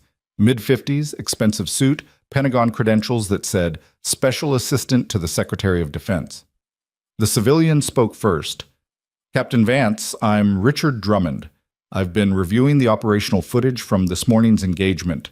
Remarkable shooting. Thank you, sir. The shot was captured via drone surveillance. We have full telemetry, wind speed, atmospheric conditions, bullet trajectory, impact verification. Drummond pulled up data on a tablet. 1,247 meters, 4-mile-per-hour crosswind, 6-inch gap between structures. Target partially concealed. You made that shot in under 2 seconds from target exposure. Target was fully exposed when I fired, sir. The partial concealment occurred earlier during his phone call. Still, the precision is extraordinary. Drummond set the tablet down. Which brings me to why I'm here. The Secretary is very interested in your capabilities, specifically in how we might leverage them for future operations. Something in his tone made Arya's instincts prickle. I'm assigned to training command, sir. This was a temporary detachment. Yes, about that. Drummond glanced at Chen, then back to Arya. Colonel Chen has recommended you for permanent reassignment to operational duty. JSOC concurs. We'd like you to join a new precision strike unit focused on high-value target elimination. The room went quiet. Arya looked at Chen, who met her gaze steadily. No apology, no explanation, just professional assessment. I already declined a similar offer from Colonel Wainwright, Arya said carefully. This is different. Wainwright's unit is experimental, politically motivated. This is purely operational. No cameras, no publicity, no political agenda, just mission execution.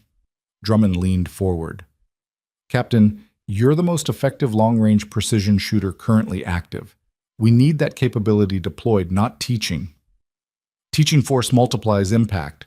One operator teaches hundreds who deploy worldwide. One operator eliminates threats that kill hundreds. Drummond's voice hardened. Khalid Yassin was planning an attack that intelligence suggests would have killed 60 to 80 coalition personnel. You stopped that today. How many students would need to deploy to generate equivalent impact? The math was brutal and accurate. Arya's jaw tightened. With respect, sir, reducing human capability to mathematical efficiency misses the strategic value of institutional knowledge transfer. Does it? Or does it miss the immediate tactical value of having our best asset actively hunting our worst enemies? Drummond pulled up another file. We have 17 high-value targets currently active. Every one of them requires precision elimination in denied territory. You could clear that list in 6 months. Your students might eventually develop the capability to do the same, but eventually doesn't save the lives being lost now. Keller's voice cut through the video link. Mr. Drummond, Captain Vance's training program has fundamentally reshaped sniper doctrine across special operations. The institutional value of that work cannot be overstated. I'm not understating it, General. I'm prioritizing current operational needs over future theoretical benefits. Drummond turned back to Arya. Captain, I need to know, are you willing to return to full operational status? Arya felt the weight of the question settle over her like armor. This was the choice she'd been avoiding. Teaching versus executing. Influence versus action. Legacy versus immediacy. I need time to consider. You don't have time. We've got another target developing in North Africa. Window opens in 3 weeks. We need your answer now. Mr. Drummond, Chen's voice cut sharp. Captain Vance just completed a high-stress mission after being out of operational rotation for 5 years. She's entitled to proper consideration time before making career-altering decisions. This isn't career-altering, Colonel. This is career-fulfilling. She's a precision shooter. We need precision shooting. The math is simple. The math is never simple when humans are involved. Arya's voice was quiet but absolute. Sir, I understand the operational need. I understand the capability gap. But making this decision under pressure, 6 hours after a mission, while adrenaline is still active, that's how you get commitments that lead to regret. Drummond's expression hardened. Captain, with all due respect, your personal comfort is secondary to national security requirements. And with all due respect, sir, operators who make decisions based on external pressure instead of informed assessment tend to burn out or get killed. Neither outcome serves national security. Arya met his eyes without flinching. I'll give you an answer in 48 hours, not before. 24 hours? 48, or you can find another shooter. She paused. But we both know there isn't another shooter who can make that shot consistently. The statement hung in the air, not arrogance, just reality backed by demonstrable evidence. Drummond stared at her for a long moment, then nodded slowly. 48 hours. But understand, Captain, this offer has an expiration. If you decline, we move forward with alternative solutions. You won't get another chance to be part of this program. Understood, sir. The meeting ended. Keller's video link disconnected. Drummond left without further comment. Chen remained. Arya slumped slightly in her chair, exhaustion finally catching up. You okay? Chen asked. Define okay. Not having a breakdown. Not making rash decisions. Not letting Richard Drummond's pressure campaign push you into something you'll regret. Then yes, I'm okay. Arya rubbed her eyes. He's not wrong about the operational need. He's not wrong about a lot of things. Doesn't make him right about you. Chen stood, moved to the coffee pot in the corner, poured 2 cups. Drummond is a bureaucrat who sees operators as assets to be deployed. He doesn't understand that assets have limits, that deployment comes with costs, that humans aren't fungible resources. But the targets are real. The threat is real. Always is. Chen handed her a cup. Question is whether you're the only solution or just the most convenient one. Arya sipped the coffee, military grade, which meant barely drinkable. You recommended me for permanent reassignment. I recommended you as an option. I didn't advocate for it. Chen sat back down. Arya, you're extraordinary at what you do. But extraordinary doesn't mean obligated. You've already served, already proven yourself, already paid in blood and stress and years of your life. Nobody gets to demand more just because you're capable of giving it. Then why does it feel like I'm letting people down by saying no? Because competent people get conditioned to feel responsible for every problem they could theoretically solve. Chen's expression softened. Your father struggled with that too. After he retired, he got calls constantly. Old units wanting consultation, active operators seeking advice, commanders trying to pull him back for just one more mission. He said no to all of it. He did? He did. Told me once that he'd earned the right to stop proving himself, that his value wasn't measured by continued deployment, but by the foundation he'd built for others to stand on. Chen paused. You've built that foundation, Arya. Your students are deploying worldwide using doctrine you created. That's not theoretical impact. That's real, measurable, generational change. Arya stared into her coffee, processing. But Yasin is dead because you chose to take this mission. That was your choice, made consciously, with full understanding of costs and benefits, but it doesn't obligate you to make the same choice again and again until you burn out. What if there's another Yasin in 3 weeks, another threat I could stop? Then another shooter steps up. The mission always finds someone. The question is whether that someone is you, and whether you're making that choice for the right reasons. The room settled into silence, broken only by the hum of fluorescent lights and distant base traffic.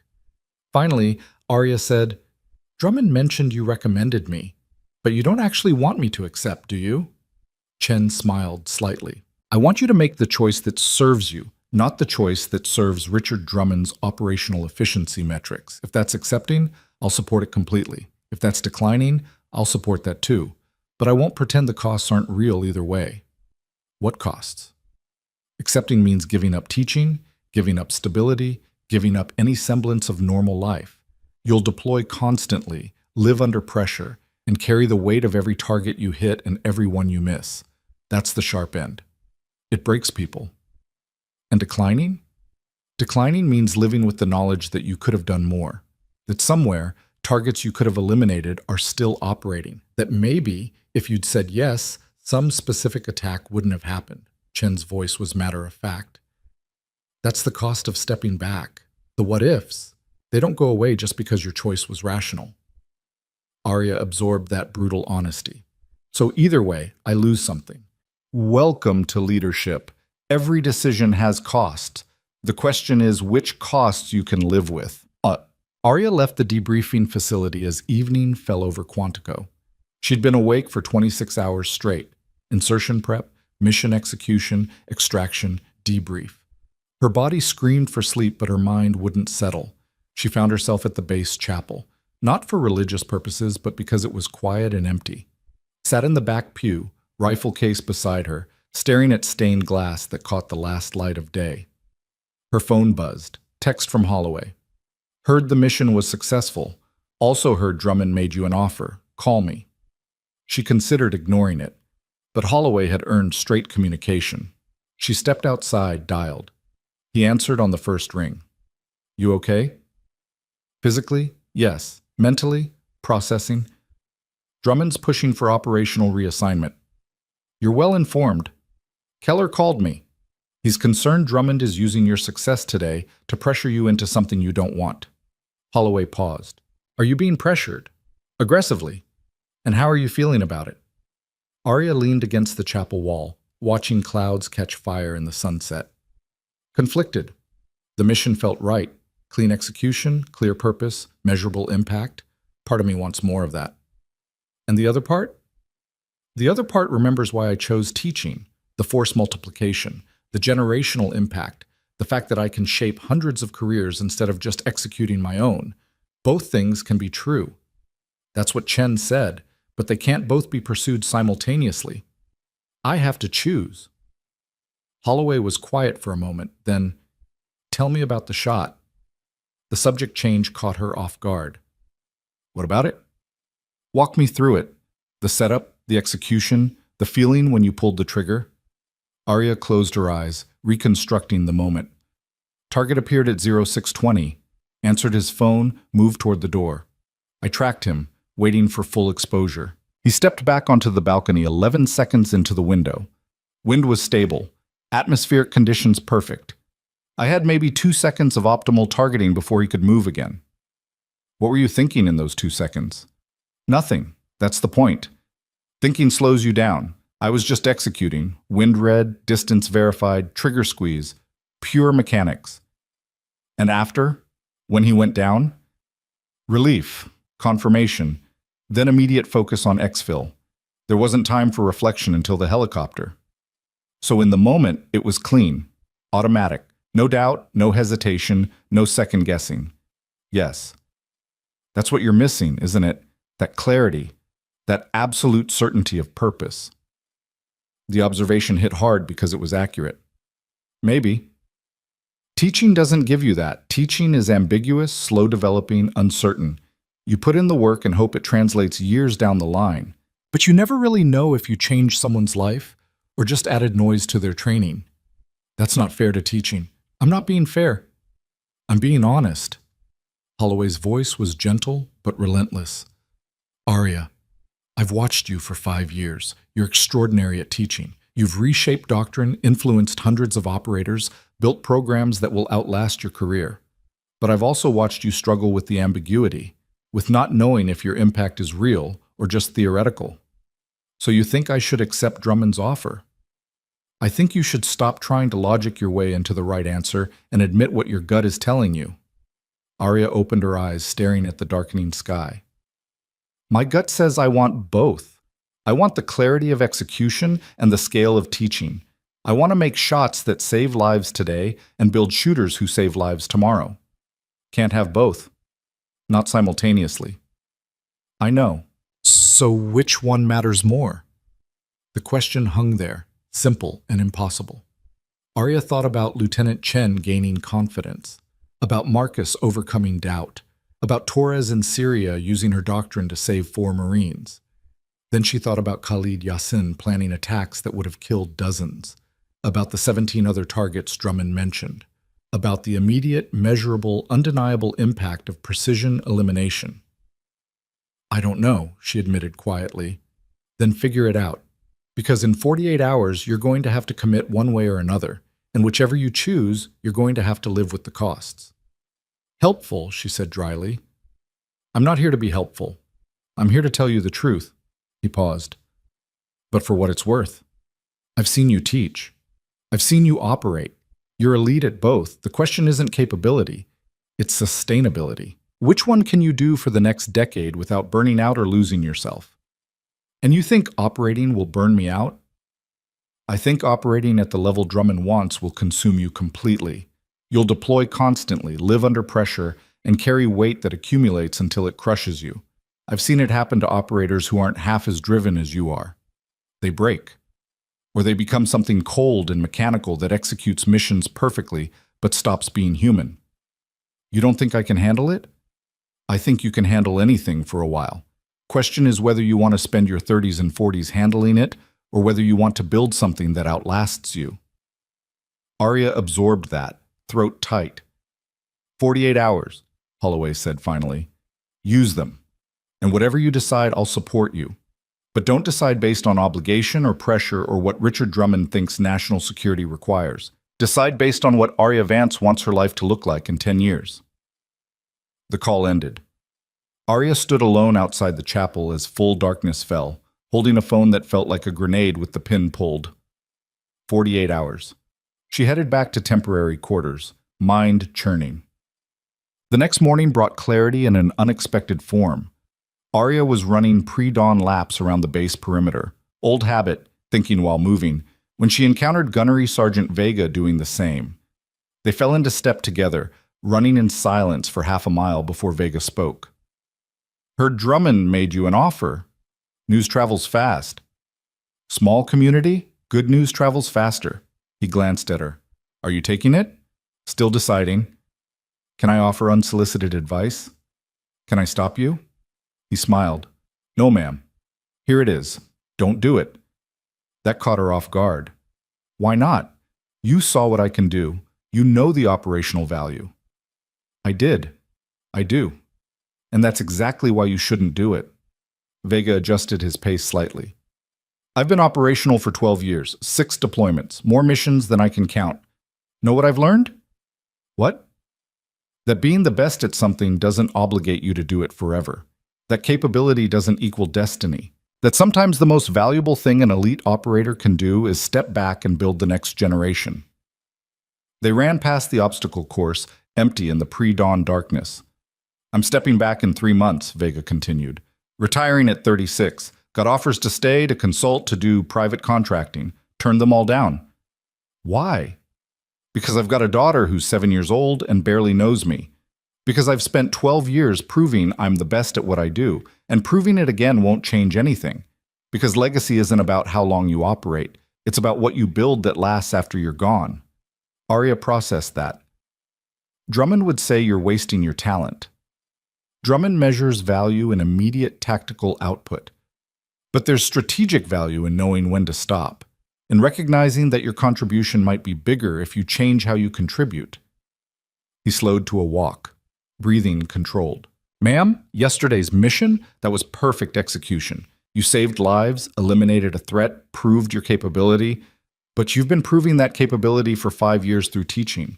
One mission doesn't invalidate 5 years of institutional impact. But it demonstrates I can still operate at elite level." "Absolutely. Question is whether you should." Vega stopped, turned to face her directly. "Captain, I've worked with a lot of snipers. Most are good. Some are great. You're transcendent, but transcendent doesn't mean indestructible. The sharp end breaks people, even the best ones, especially the best ones, because they get deployed constantly until there's nothing left." "You think I'd break?" "I think you're human, and humans have limits even when they don't want to admit it." His expression was serious. "You've got a choice most operators never get. To step back while you're still at the top, while you're still valuable, while you can still shape the future instead of just executing the present. That's rare. Don't waste it chasing another adrenaline hit." He resumed walking toward the barracks. Arya stood alone on the running path, watching him disappear into the gray morning. Transcendent. That word stuck with her. She'd never thought of herself that way, just capable, just trained, just relentlessly prepared. But maybe there was truth in Vega's assessment. Maybe being transcendent meant recognizing when transcendence was better applied to building than doing. She checked her watch. 36 hours remaining. She headed back to quarters, showered, and made a decision about how to use that time. Chat. The firing range was empty when Arya arrived at 700. She requested exclusive access for personal evaluation, was granted 2 hours. She set up at the 1,200-meter line with her rifle, alone except for range safety personnel monitoring from the tower. The target appeared. She fired. Hit, reset, fire. Hit, again, again, again. She ran through 50 rounds, making minute adjustments for wind and temperature, testing her capability without the pressure of mission stakes. Every shot was perfect. The mechanics were flawless. The environmental reading was automatic. The execution was as clean as it had been in the Euphrates Valley. She could do this. Could deploy, eliminate targets, serve operational needs. The capability was undeniable, but somewhere around round 30, she realized something. The shooting wasn't giving her the satisfaction it once had. The precision was still there. The skill was still sharp, but the emotional payoff, the sense of purpose and clarity Holloway had described, was muted. She was executing perfectly and feeling nothing. That realization settled over her like cold water. She cleared her rifle, packed her equipment, and left the range 15 minutes early. Back in her quarters, she pulled out her laptop and reviewed training assessments from the past year.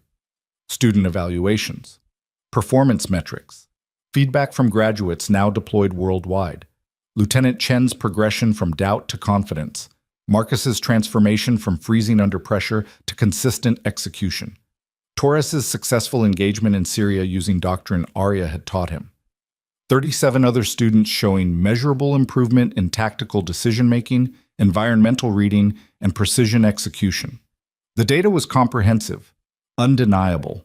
Her impact as an instructor was force multiplied across hundreds of operators who would deploy for decades. Her impact as an operator would be immediate, lethal, and limited to her own lifetime of deployment.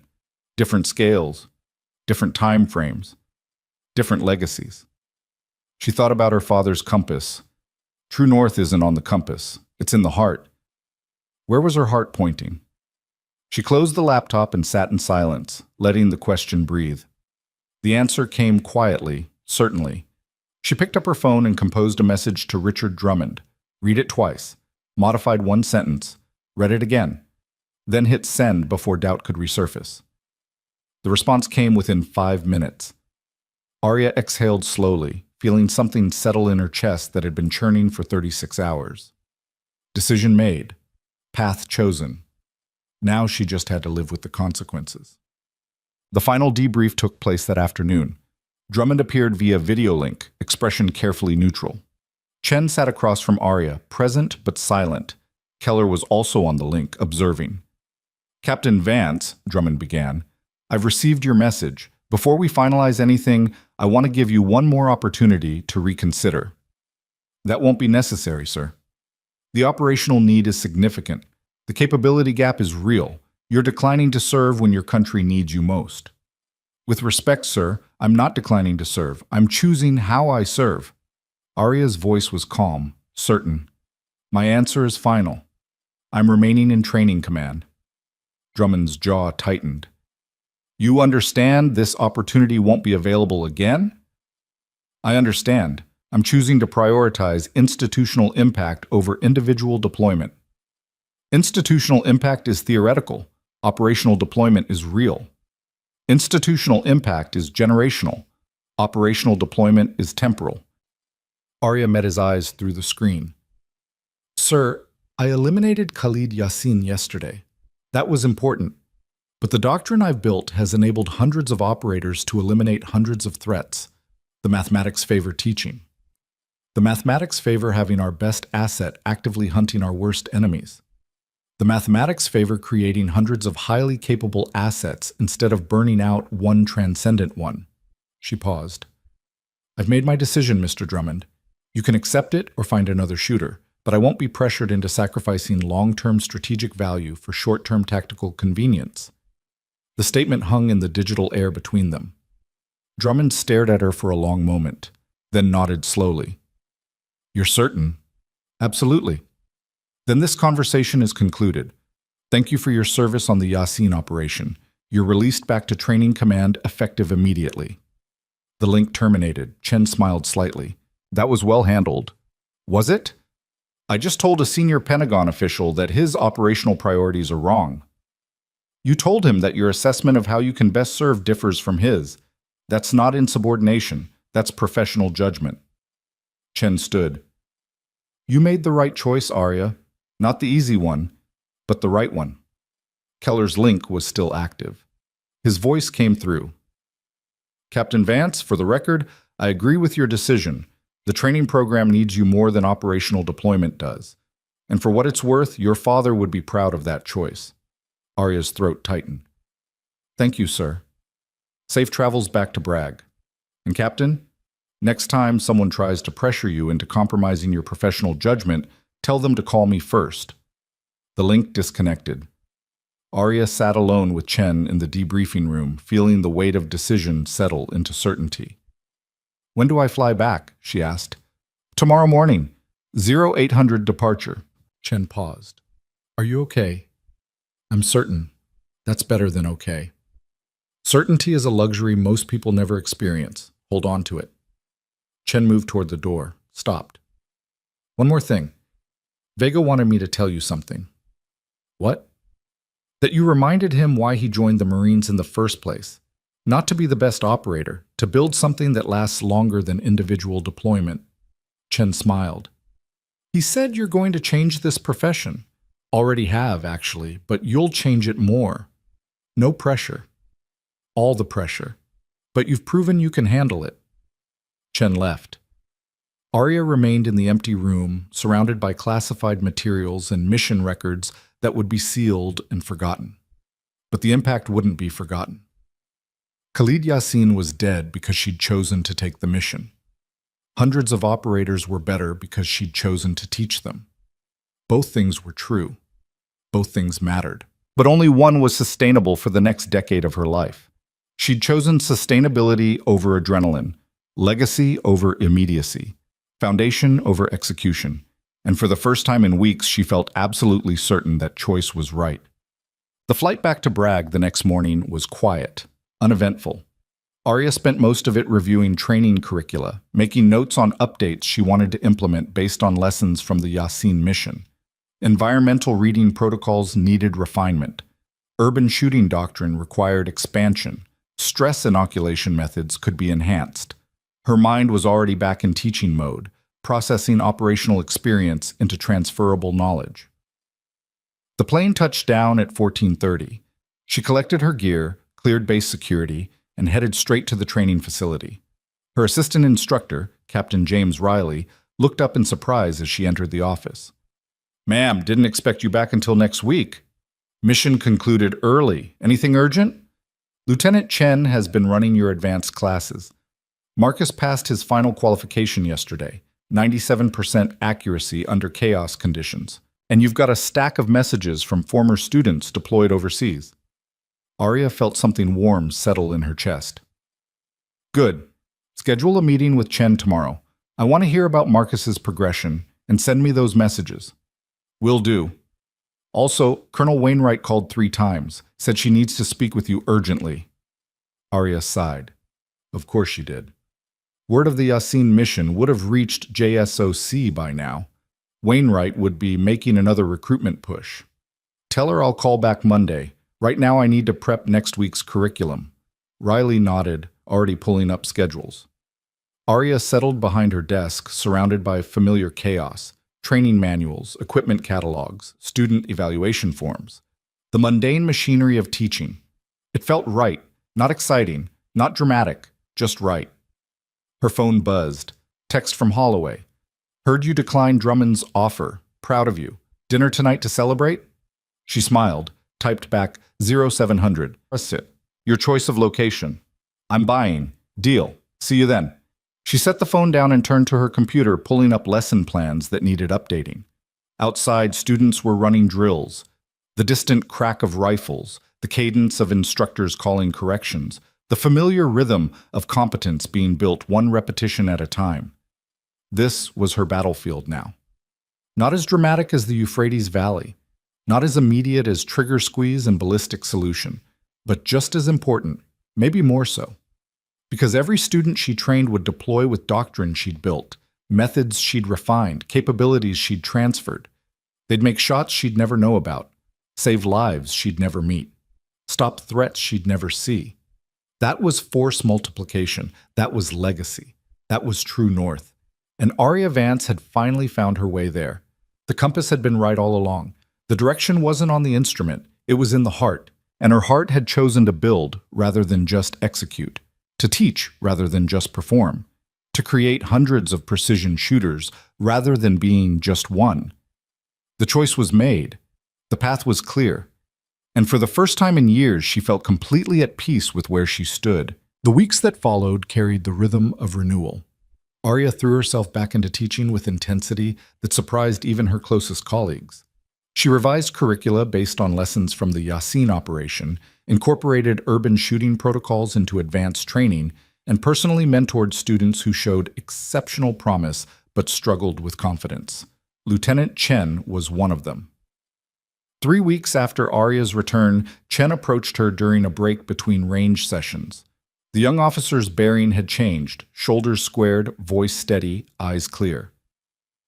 "Ma'am, I got my deployment orders, Syria, 6-month rotation with a Marine Expeditionary Unit providing precision overwatch."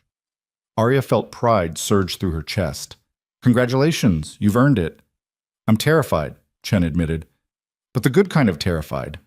The kind that means I care about doing it right. That's exactly the right kind.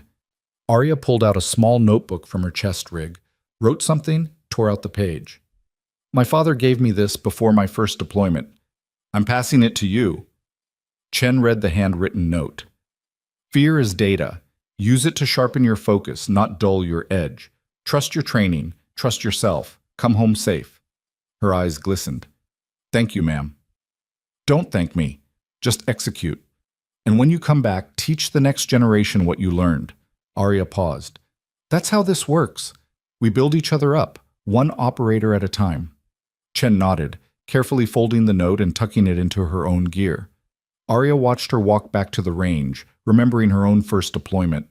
The fear, the doubt, the weight of proving herself in spaces designed to exclude her. But Chen wouldn't face the same resistance. The ground had shifted. Doors Arya had forced open were now held open by institutional change she'd helped create. That was progress. Slow. Unglamorous. Real. Basmam. The call from Colonel Wainwright came on a Tuesday morning, exactly as Arya had predicted. Captain Vance, I understand you declined Richard Drummond's operational assignment. Yes, ma'am. Can I ask why? Arya set down her coffee, choosing words carefully. Because I assess that my highest value contribution is institutional rather than individual. The training program serves strategic interests better than my operational deployment would. Silence on the line. Then, that's remarkably mature judgment for someone who just executed a perfect mission. The mission was successful because of preparation, ma'am. Same preparation I'm now transferring to hundreds of students who will deploy worldwide. The math favors teaching. The math also favors having you in my unit. The offer I made 6 months ago still stands. Mixed gender direct action team. You'd be breaking new ground, opening doors. With respect, Colonel, I'm not interested in being symbolic. I'm interested in being effective. And I'm most effective building shooters, not being one. Wainwright laughed. Genuine, surprised. You're one of the few people I've met who actually means that. Most operators say they want to teach, but they're chasing glory in a different uniform. Glory is temporary. Doctrine is permanent. Fair point. Wainwright's tone shifted. All right, Captain, you've made your position clear, but I want you to know something. The doors you've forced open, the assumptions you've shattered, that matters beyond any individual mission. You've changed what's possible for women in this community. Don't underestimate that impact. I don't, ma'am, but I also won't let it define me. I'm a sniper who happens to be a woman, not a woman who happens to be a sniper. The distinction matters. It does. And the fact that you understand that distinction is exactly why you're so effective. Wainwright paused. Keep doing what you're doing, Captain. The community needs it. The call ended. Arya sat in her office, staring at the phone, processing the conversation. She'd turned down 2 major opportunities in the span of a month. Career-accelerating positions that most officers would kill for, and she felt absolutely no regret. That clarity was worth more than any promotion. The breakthrough with Marcus came during a late-night training session 4 weeks after Arya's return. He'd been struggling with confidence again, old patterns resurfacing under pressure. Arya had kept him after hours to run additional drills, one-on-one coaching to address the mental barriers. They were on the range, 1,200 meters, simulated chaos conditions. Marcus had missed 3 consecutive shots, not by much, but enough to trigger his self-doubt spiral. I can't do this, he said, frustration bleeding into his voice. I get close, but I can't finish. Maybe my commander was right. Maybe I'm not cut out for advanced work. Arya walked over, crouched beside him. Marcus, look at me. He did, reluctantly. You're not failing because you lack capability. You're failing because you're fighting yourself instead of fighting the problem. Your mechanics are solid. Your environmental reading is excellent. But the second you start questioning whether you belong here, your brain diverts processing power from shooting to self-assessment. That's bandwidth you need for execution. So how do I stop questioning? You don't. You just stop letting the questions matter more than the mission. She gestured to his rifle. This weapon doesn't care about your doubts. It performs based on how you employ it. You give it good inputs, proper hold, correct wind call, steady trigger squeeze, and it delivers good outputs. The self-doubt is noise. Stop amplifying it. Easier said than done. Everything worth doing is. Arya stood. Run it again. But this time, I want you to externalize the doubt, out loud. Say every negative thought before you shoot. Marcus looked confused. What?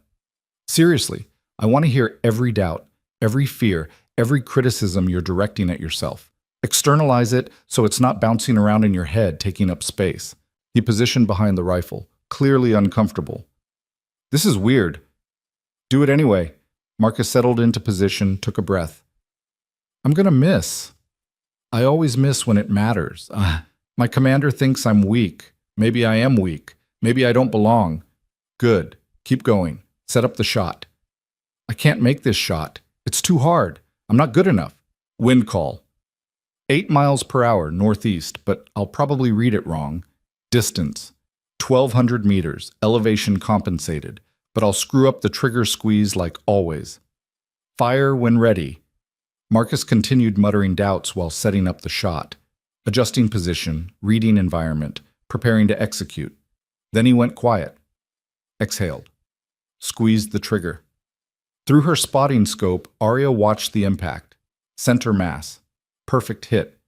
Marcus stared through his scope, stunned. What just happened? He whispered. You externalized the noise so it couldn't interfere with the signal. Your doubt was loud and external instead of quiet and internal. That freed up mental bandwidth for actual shooting. Arya smiled. Your mechanics were always solid. You just needed to get out of your own way. Marcus sat back, processing. That actually worked. It worked because you're capable. You've always been capable. The only thing holding you back was you. She pulled him to his feet. Run it 9 more times. Keep externalizing. Let's make this automatic. He ran it 9 more times, hit 7 out of 9. By the end of the session, his confidence had transformed from fragile hope into solid certainty. Thank you, ma'am, he said as they packed equipment. I thought I was broken. Turns out I just needed different tools. You were never broken, just fighting the wrong battle. Arya shouldered her rifle case. Now go deploy that capability. And when you come back, teach someone else how to get out of their own way. Yes, ma'am. She watched him walk off the range, shoulders straight, doubt replaced by purpose. That was the work. Not dramatic, not glamorous. Just one operator at a time, finding their way through barriers internal and external. Force multiplication through patient, relentless coaching. The recognition came from an unexpected source 6 weeks after the Yasin mission. Arya was conducting a field exercise when her assistant interrupted. Ma'am, you've got a visitor. Says it's important. She handed off supervision and headed to the main office, expecting another recruitment attempt or administrative issue. Gunnery Sergeant Vega stood waiting, Marine Corps strut, dress uniform crisp, ribbons gleaming. Arya stopped short. Gunny, didn't expect to see you here. Flew in this morning, wanted to deliver something personally. He pulled a small box from his pocket, opened it. Inside was a challenge coin, custom minted, detailed engraving on both sides. One side showed a sniper scope reticle with 1,247 meters beneath it. The other side had a simple inscription. Precision builds legacy. Thank you for showing us how. Below that, signatures from every member of the Yasin operation team. Arya's throat tightened. Gunny, this is long overdue. The team wanted you to know that mission changed how we think about precision warfare. Not just the shot, the whole approach. Your doctrine is already being integrated into Marine Scout sniper training. Vega smiled. You turned down operational duty to teach. We wanted you to know the teaching is working, rippling out, making real impact. She turned the coin over in her hands, feeling the weight of recognition earned rather than granted. Thank you. This means more than you know. There's more. Vega pulled out an official-looking envelope. Colonel Chen recommended you for the Bronze Star with Valor for the Yasin operation. It was approved yesterday. Ceremony is scheduled for next month at Quantico. The team will be there. Arya stared at the envelope. Another medal, another recognition, another symbol of capability proven through execution. I don't need this, she said quietly. I know, that's exactly why you deserve it. Vega's expression was serious. Ma'am, you taught me something important, that the best operators know when to step back. That legacy isn't about how long you fight. It's about what you build that lasts after you're done fighting. You're building something that'll outlast all of us.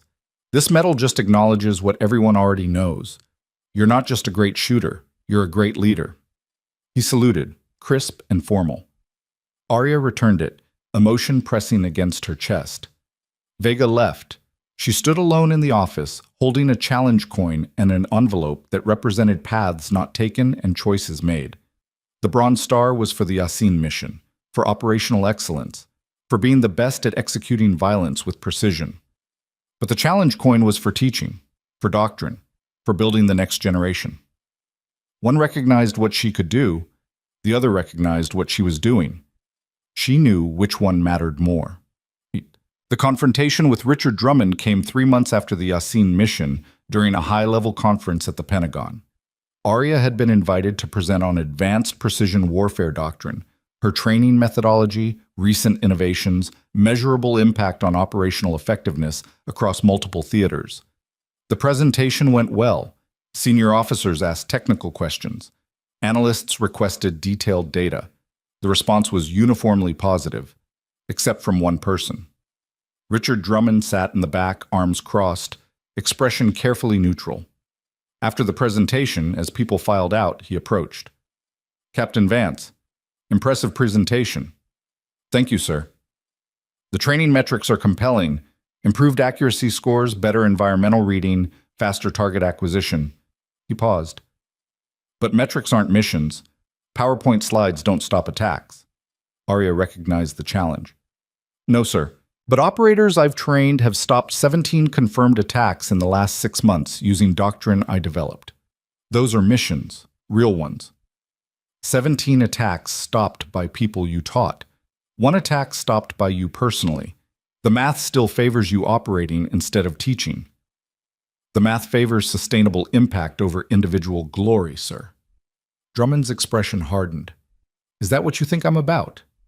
Glory? I think you're about operational efficiency measured in immediate tactical outcomes, which is valuable, but it's not the only measure of value. Arya met his eyes steadily. Sir, I eliminated Khalid Yasin. That was important, but the doctrine I've built has enabled hundreds of operators to eliminate hundreds of threats. The multiplier effect is undeniable. Until you're needed for a mission only you can execute. Then what? Then someone else steps up. Because I've been building someone else's. That's the point of teaching. She paused. Sir, with respect, you're measuring me against a standard that prioritizes individual capability over institutional development. That standard made sense when precision shooting was rare, but it's not rare anymore. I've made sure of that. Drummond stared at her for a long moment, then nodded slowly. You really believe that? I know that. There's a difference. Fair enough. He pulled out his phone, showed her an intelligence brief. North Africa. High-value target. Same difficulty profile as Yasin. My analysts say you're the only shooter who can make it consistently. Arya glanced at the brief. Recognized the operational parameters. Knew immediately she could make the shot. Also knew she wouldn't. Find another shooter, sir.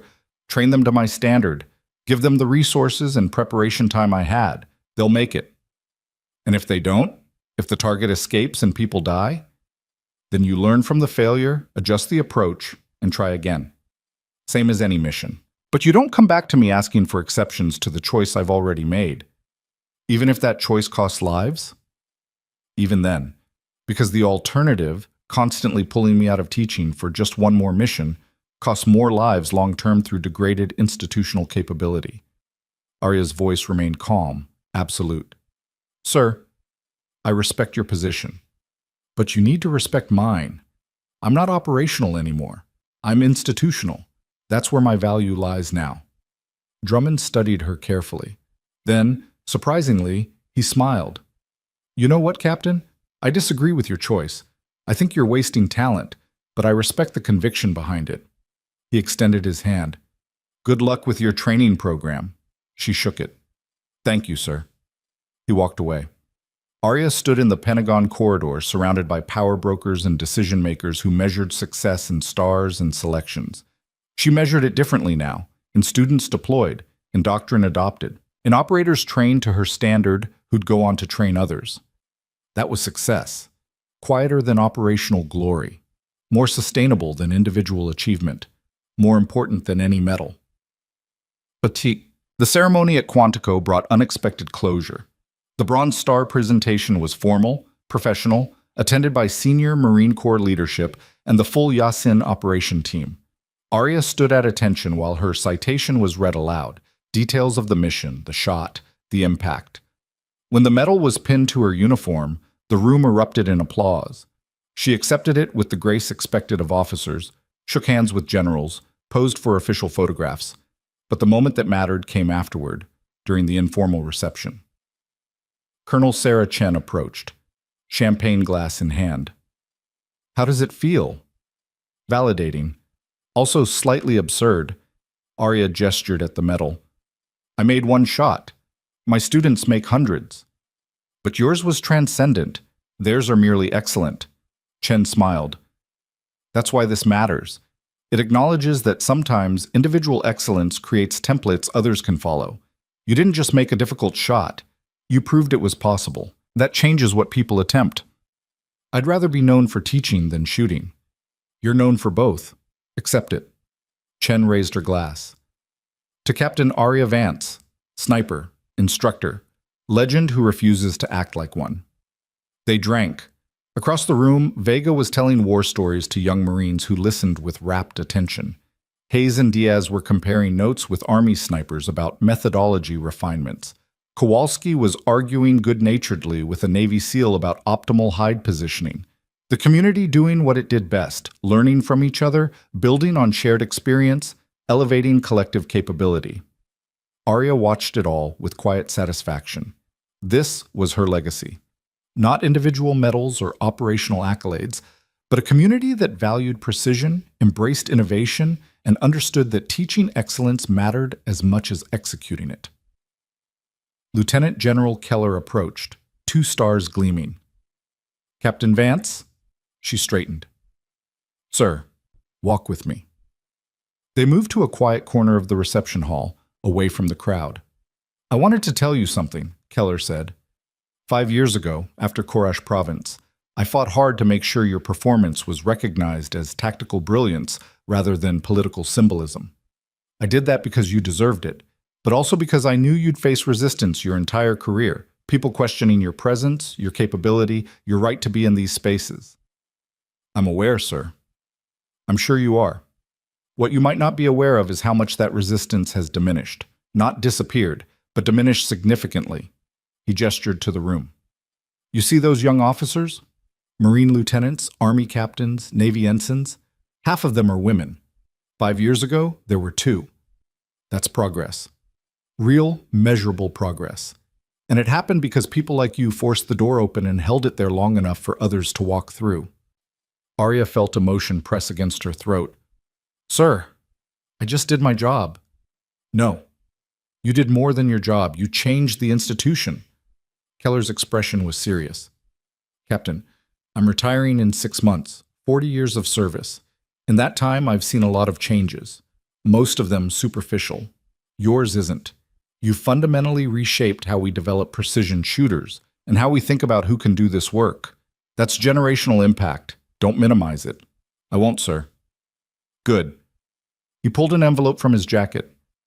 This is unofficial. My personal recommendation for your promotion to major. It'll be processed through normal channels, but I wanted you to know it's coming. You've earned it 3 times over. She accepted the envelope, hand steady. Thank you, sir. Thank you, Captain, for service, for excellence, for refusing to quit when it would have been easier. He saluted. She returned it, crisp and formal. Keller walked away, leaving her with a medal on her chest, a promotion recommendation in her hands, and the weight of legacy settling into certainty. The final conversation happened on a Montana mountainside 6 months later. Arya had taken leave, 2 weeks, first real break in 3 years, and driven home to the backcountry where her father had taught her to shoot. She hiked to his grave on the second day. Small cemetery, remote location, surrounded by the kind of silence that made people uncomfortable, but she found peaceful. She sat on the cold ground beside the headstone, rifle case beside her, and talked to him the way she had when he was alive. Direct, honest, no pretense. I turned down operational assignments, twice, stayed in teaching instead. I think you'd approve, but I'm not certain. You always pushed me to be the best. Sometimes I wonder if staying behind means I'm not pushing hard enough. Wind whispered through pine trees. A hawk circled overhead. But I've trained 372 students in the last 5 years. They've deployed to 17 countries, made thousands of shots I'll never know about, saved lives I'll never meet. That's force multiplication. That's what you taught me mattered more than individual glory. She pulled out his compass, held it in her hands. True north isn't on the compass. It's in the heart. I finally understand what you meant. The direction isn't external. It's internal. And my heart says teaching matters more than executing. Building matters more than being. Legacy matters more than glory. The hawk descended, landed in a nearby tree, watched her with predator's eyes. I miss you, she said quietly. Every day. But I'm carrying forward what you taught me. Not just shooting, the whole philosophy, that competence is built through preparation, that fear is data, that the mission matters more than ego, that sometimes the best thing you can do is step back and build the next generation. She stood, brushed dirt from her pants. I made you proud, Dad. I know I did, because I'm not chasing approval anymore. I'm just doing the work, same as you taught me. She saluted the headstone, formal, precise, filled with love and respect. Then she shouldered her rifle case and hiked back down the mountain, leaving footprints in snow that would melt by morning, but knowing the foundation she'd built would last decades. The years that followed carried the rhythm of impact measured in generations rather than missions. Arya was promoted to major, then lieutenant colonel. Her training program expanded from sniper-specific to comprehensive precision warfare doctrine adopted across all service branches. Lieutenant Chen returned from Syria with a Bronze Star of her own, immediately requested assignment as Arya's assistant instructor. Together they built curricula that reshaped how precision shooters were developed worldwide.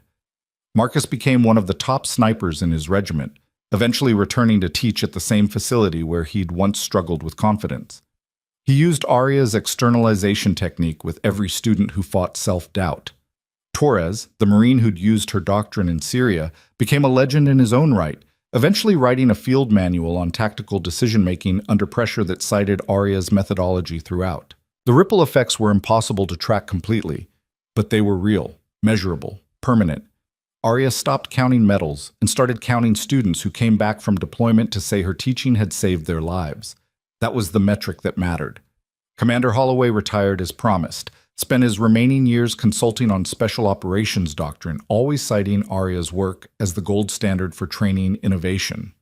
Colonel Wainwright's mixed gender unit eventually stood up, succeeded beyond expectations, opened doors Arya had helped prepare. Wainwright sent her a personal note. You didn't join us, but you made us possible. Thank you. Even Richard Drummond came around. 3 years after their Pentagon confrontation, he attended one of Arya's doctrine presentations, and afterward admitted, I was wrong. You've created more operational value through teaching than you ever could have through individual deployment. I should have recognized that sooner. The recognition was satisfying, but not necessary. Arya had stopped needing external validation years ago. She measured success differently now, by competence transferred, operators developed, doctrine refined, doors held open for the next generation, by the quiet knowledge that she'd changed what was possible, not through one perfect shot, through thousands of imperfect lessons that accumulated into institutional transformation. 10 years after Korash Province, Arya stood before a new class of sniper candidates at Fort Bragg. She was 40 years old, lieutenant colonel rank insignia gleaming, rows of ribbons on her chest representing service spanning continents and decades. But the students didn't see the medals. They saw someone who'd walked the path they were starting and survived to teach it. My name is Lieutenant Colonel Arya Vance, she began. Most of you have heard stories about Korash Province, about a mission in the Euphrates Valley, about shots made under impossible conditions. Those stories are inflated, simplified, turned into legend. She paused, making eye contact with each student. The truth is simpler. I prepared obsessively. I trusted my training. I executed fundamentals under pressure. That's not legend. That's discipline. And discipline is something every single one of you can develop. A hand went up. Young private, couldn't be more than 20. Ma'am, how do we know if we're good enough? Arya smiled. She'd been asked that question 1,000 times. The answer never changed. You stop asking whether you're good enough and start asking whether you're prepared enough. Capability isn't mystical, it's mechanical. You build it through repetition, refinement, and relentless attention to fundamentals. Some of you will develop faster than others. Some will struggle. All of you will face doubt. The question isn't whether doubt exists, it's whether you let it control you. She clicked to her first slide. Ballistic data, environmental variables, the mathematics of precision. Over the next 12 weeks, I'm going to teach you everything I know about making shots other people think are impossible. But more importantly, I'm going to teach you how to teach others. Because this isn't about making you the best sniper alive. It's about making you part of a community that elevates everyone's capability. The class settled in, notebooks open, minds hungry.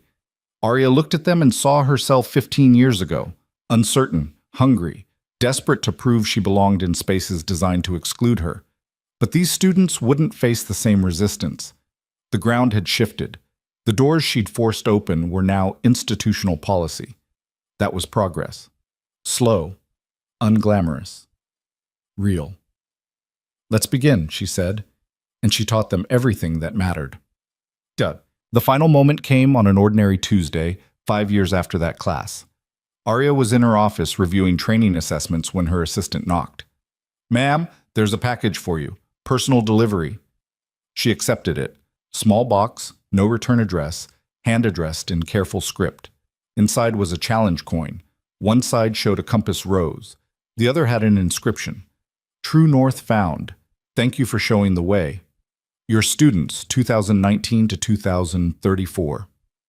Below that, space for signatures. Hundreds of them. Every student she'd taught over 15 years, each one adding their name to the collective gratitude. Arya held the coin in her hands, feeling the weight of legacy earned through patient, relentless work. She thought about her father, about Korash Province, about choices made and paths not taken, about the knowledge that she'd done exactly what she was meant to do, not chase glory, build competence, not prove herself repeatedly, transform the institution that had doubted her. Not be the best sniper alive, create hundreds of excellent snipers who'd outlast her career and carry forward her methods. That was true north. Not on a compass. Not in external validation, but in the quiet certainty that her work mattered, would continue mattering, and had changed what was possible for everyone who came after. She set the coin on her desk beside her father's compass, two symbols of direction found through different means but leading to the same place. Then she returned to work, because there were always more students to teach, more doors to hold open, more excellence to build, one operator at a time, one shot at a time, one generation at a time. The world underestimated Arya Vance once. She responded with precision that turned doubt into silence. Then she did something more important. She taught others to do the same. And in teaching, she discovered something more powerful than any individual achievement. That legacy isn't what you accomplish alone, but what becomes possible because you were there. When the world tells you that you don't belong, don't waste energy fighting the narrative.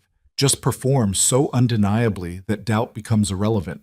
Then turn around and build the ladder for everyone climbing after you. That's how you change everything.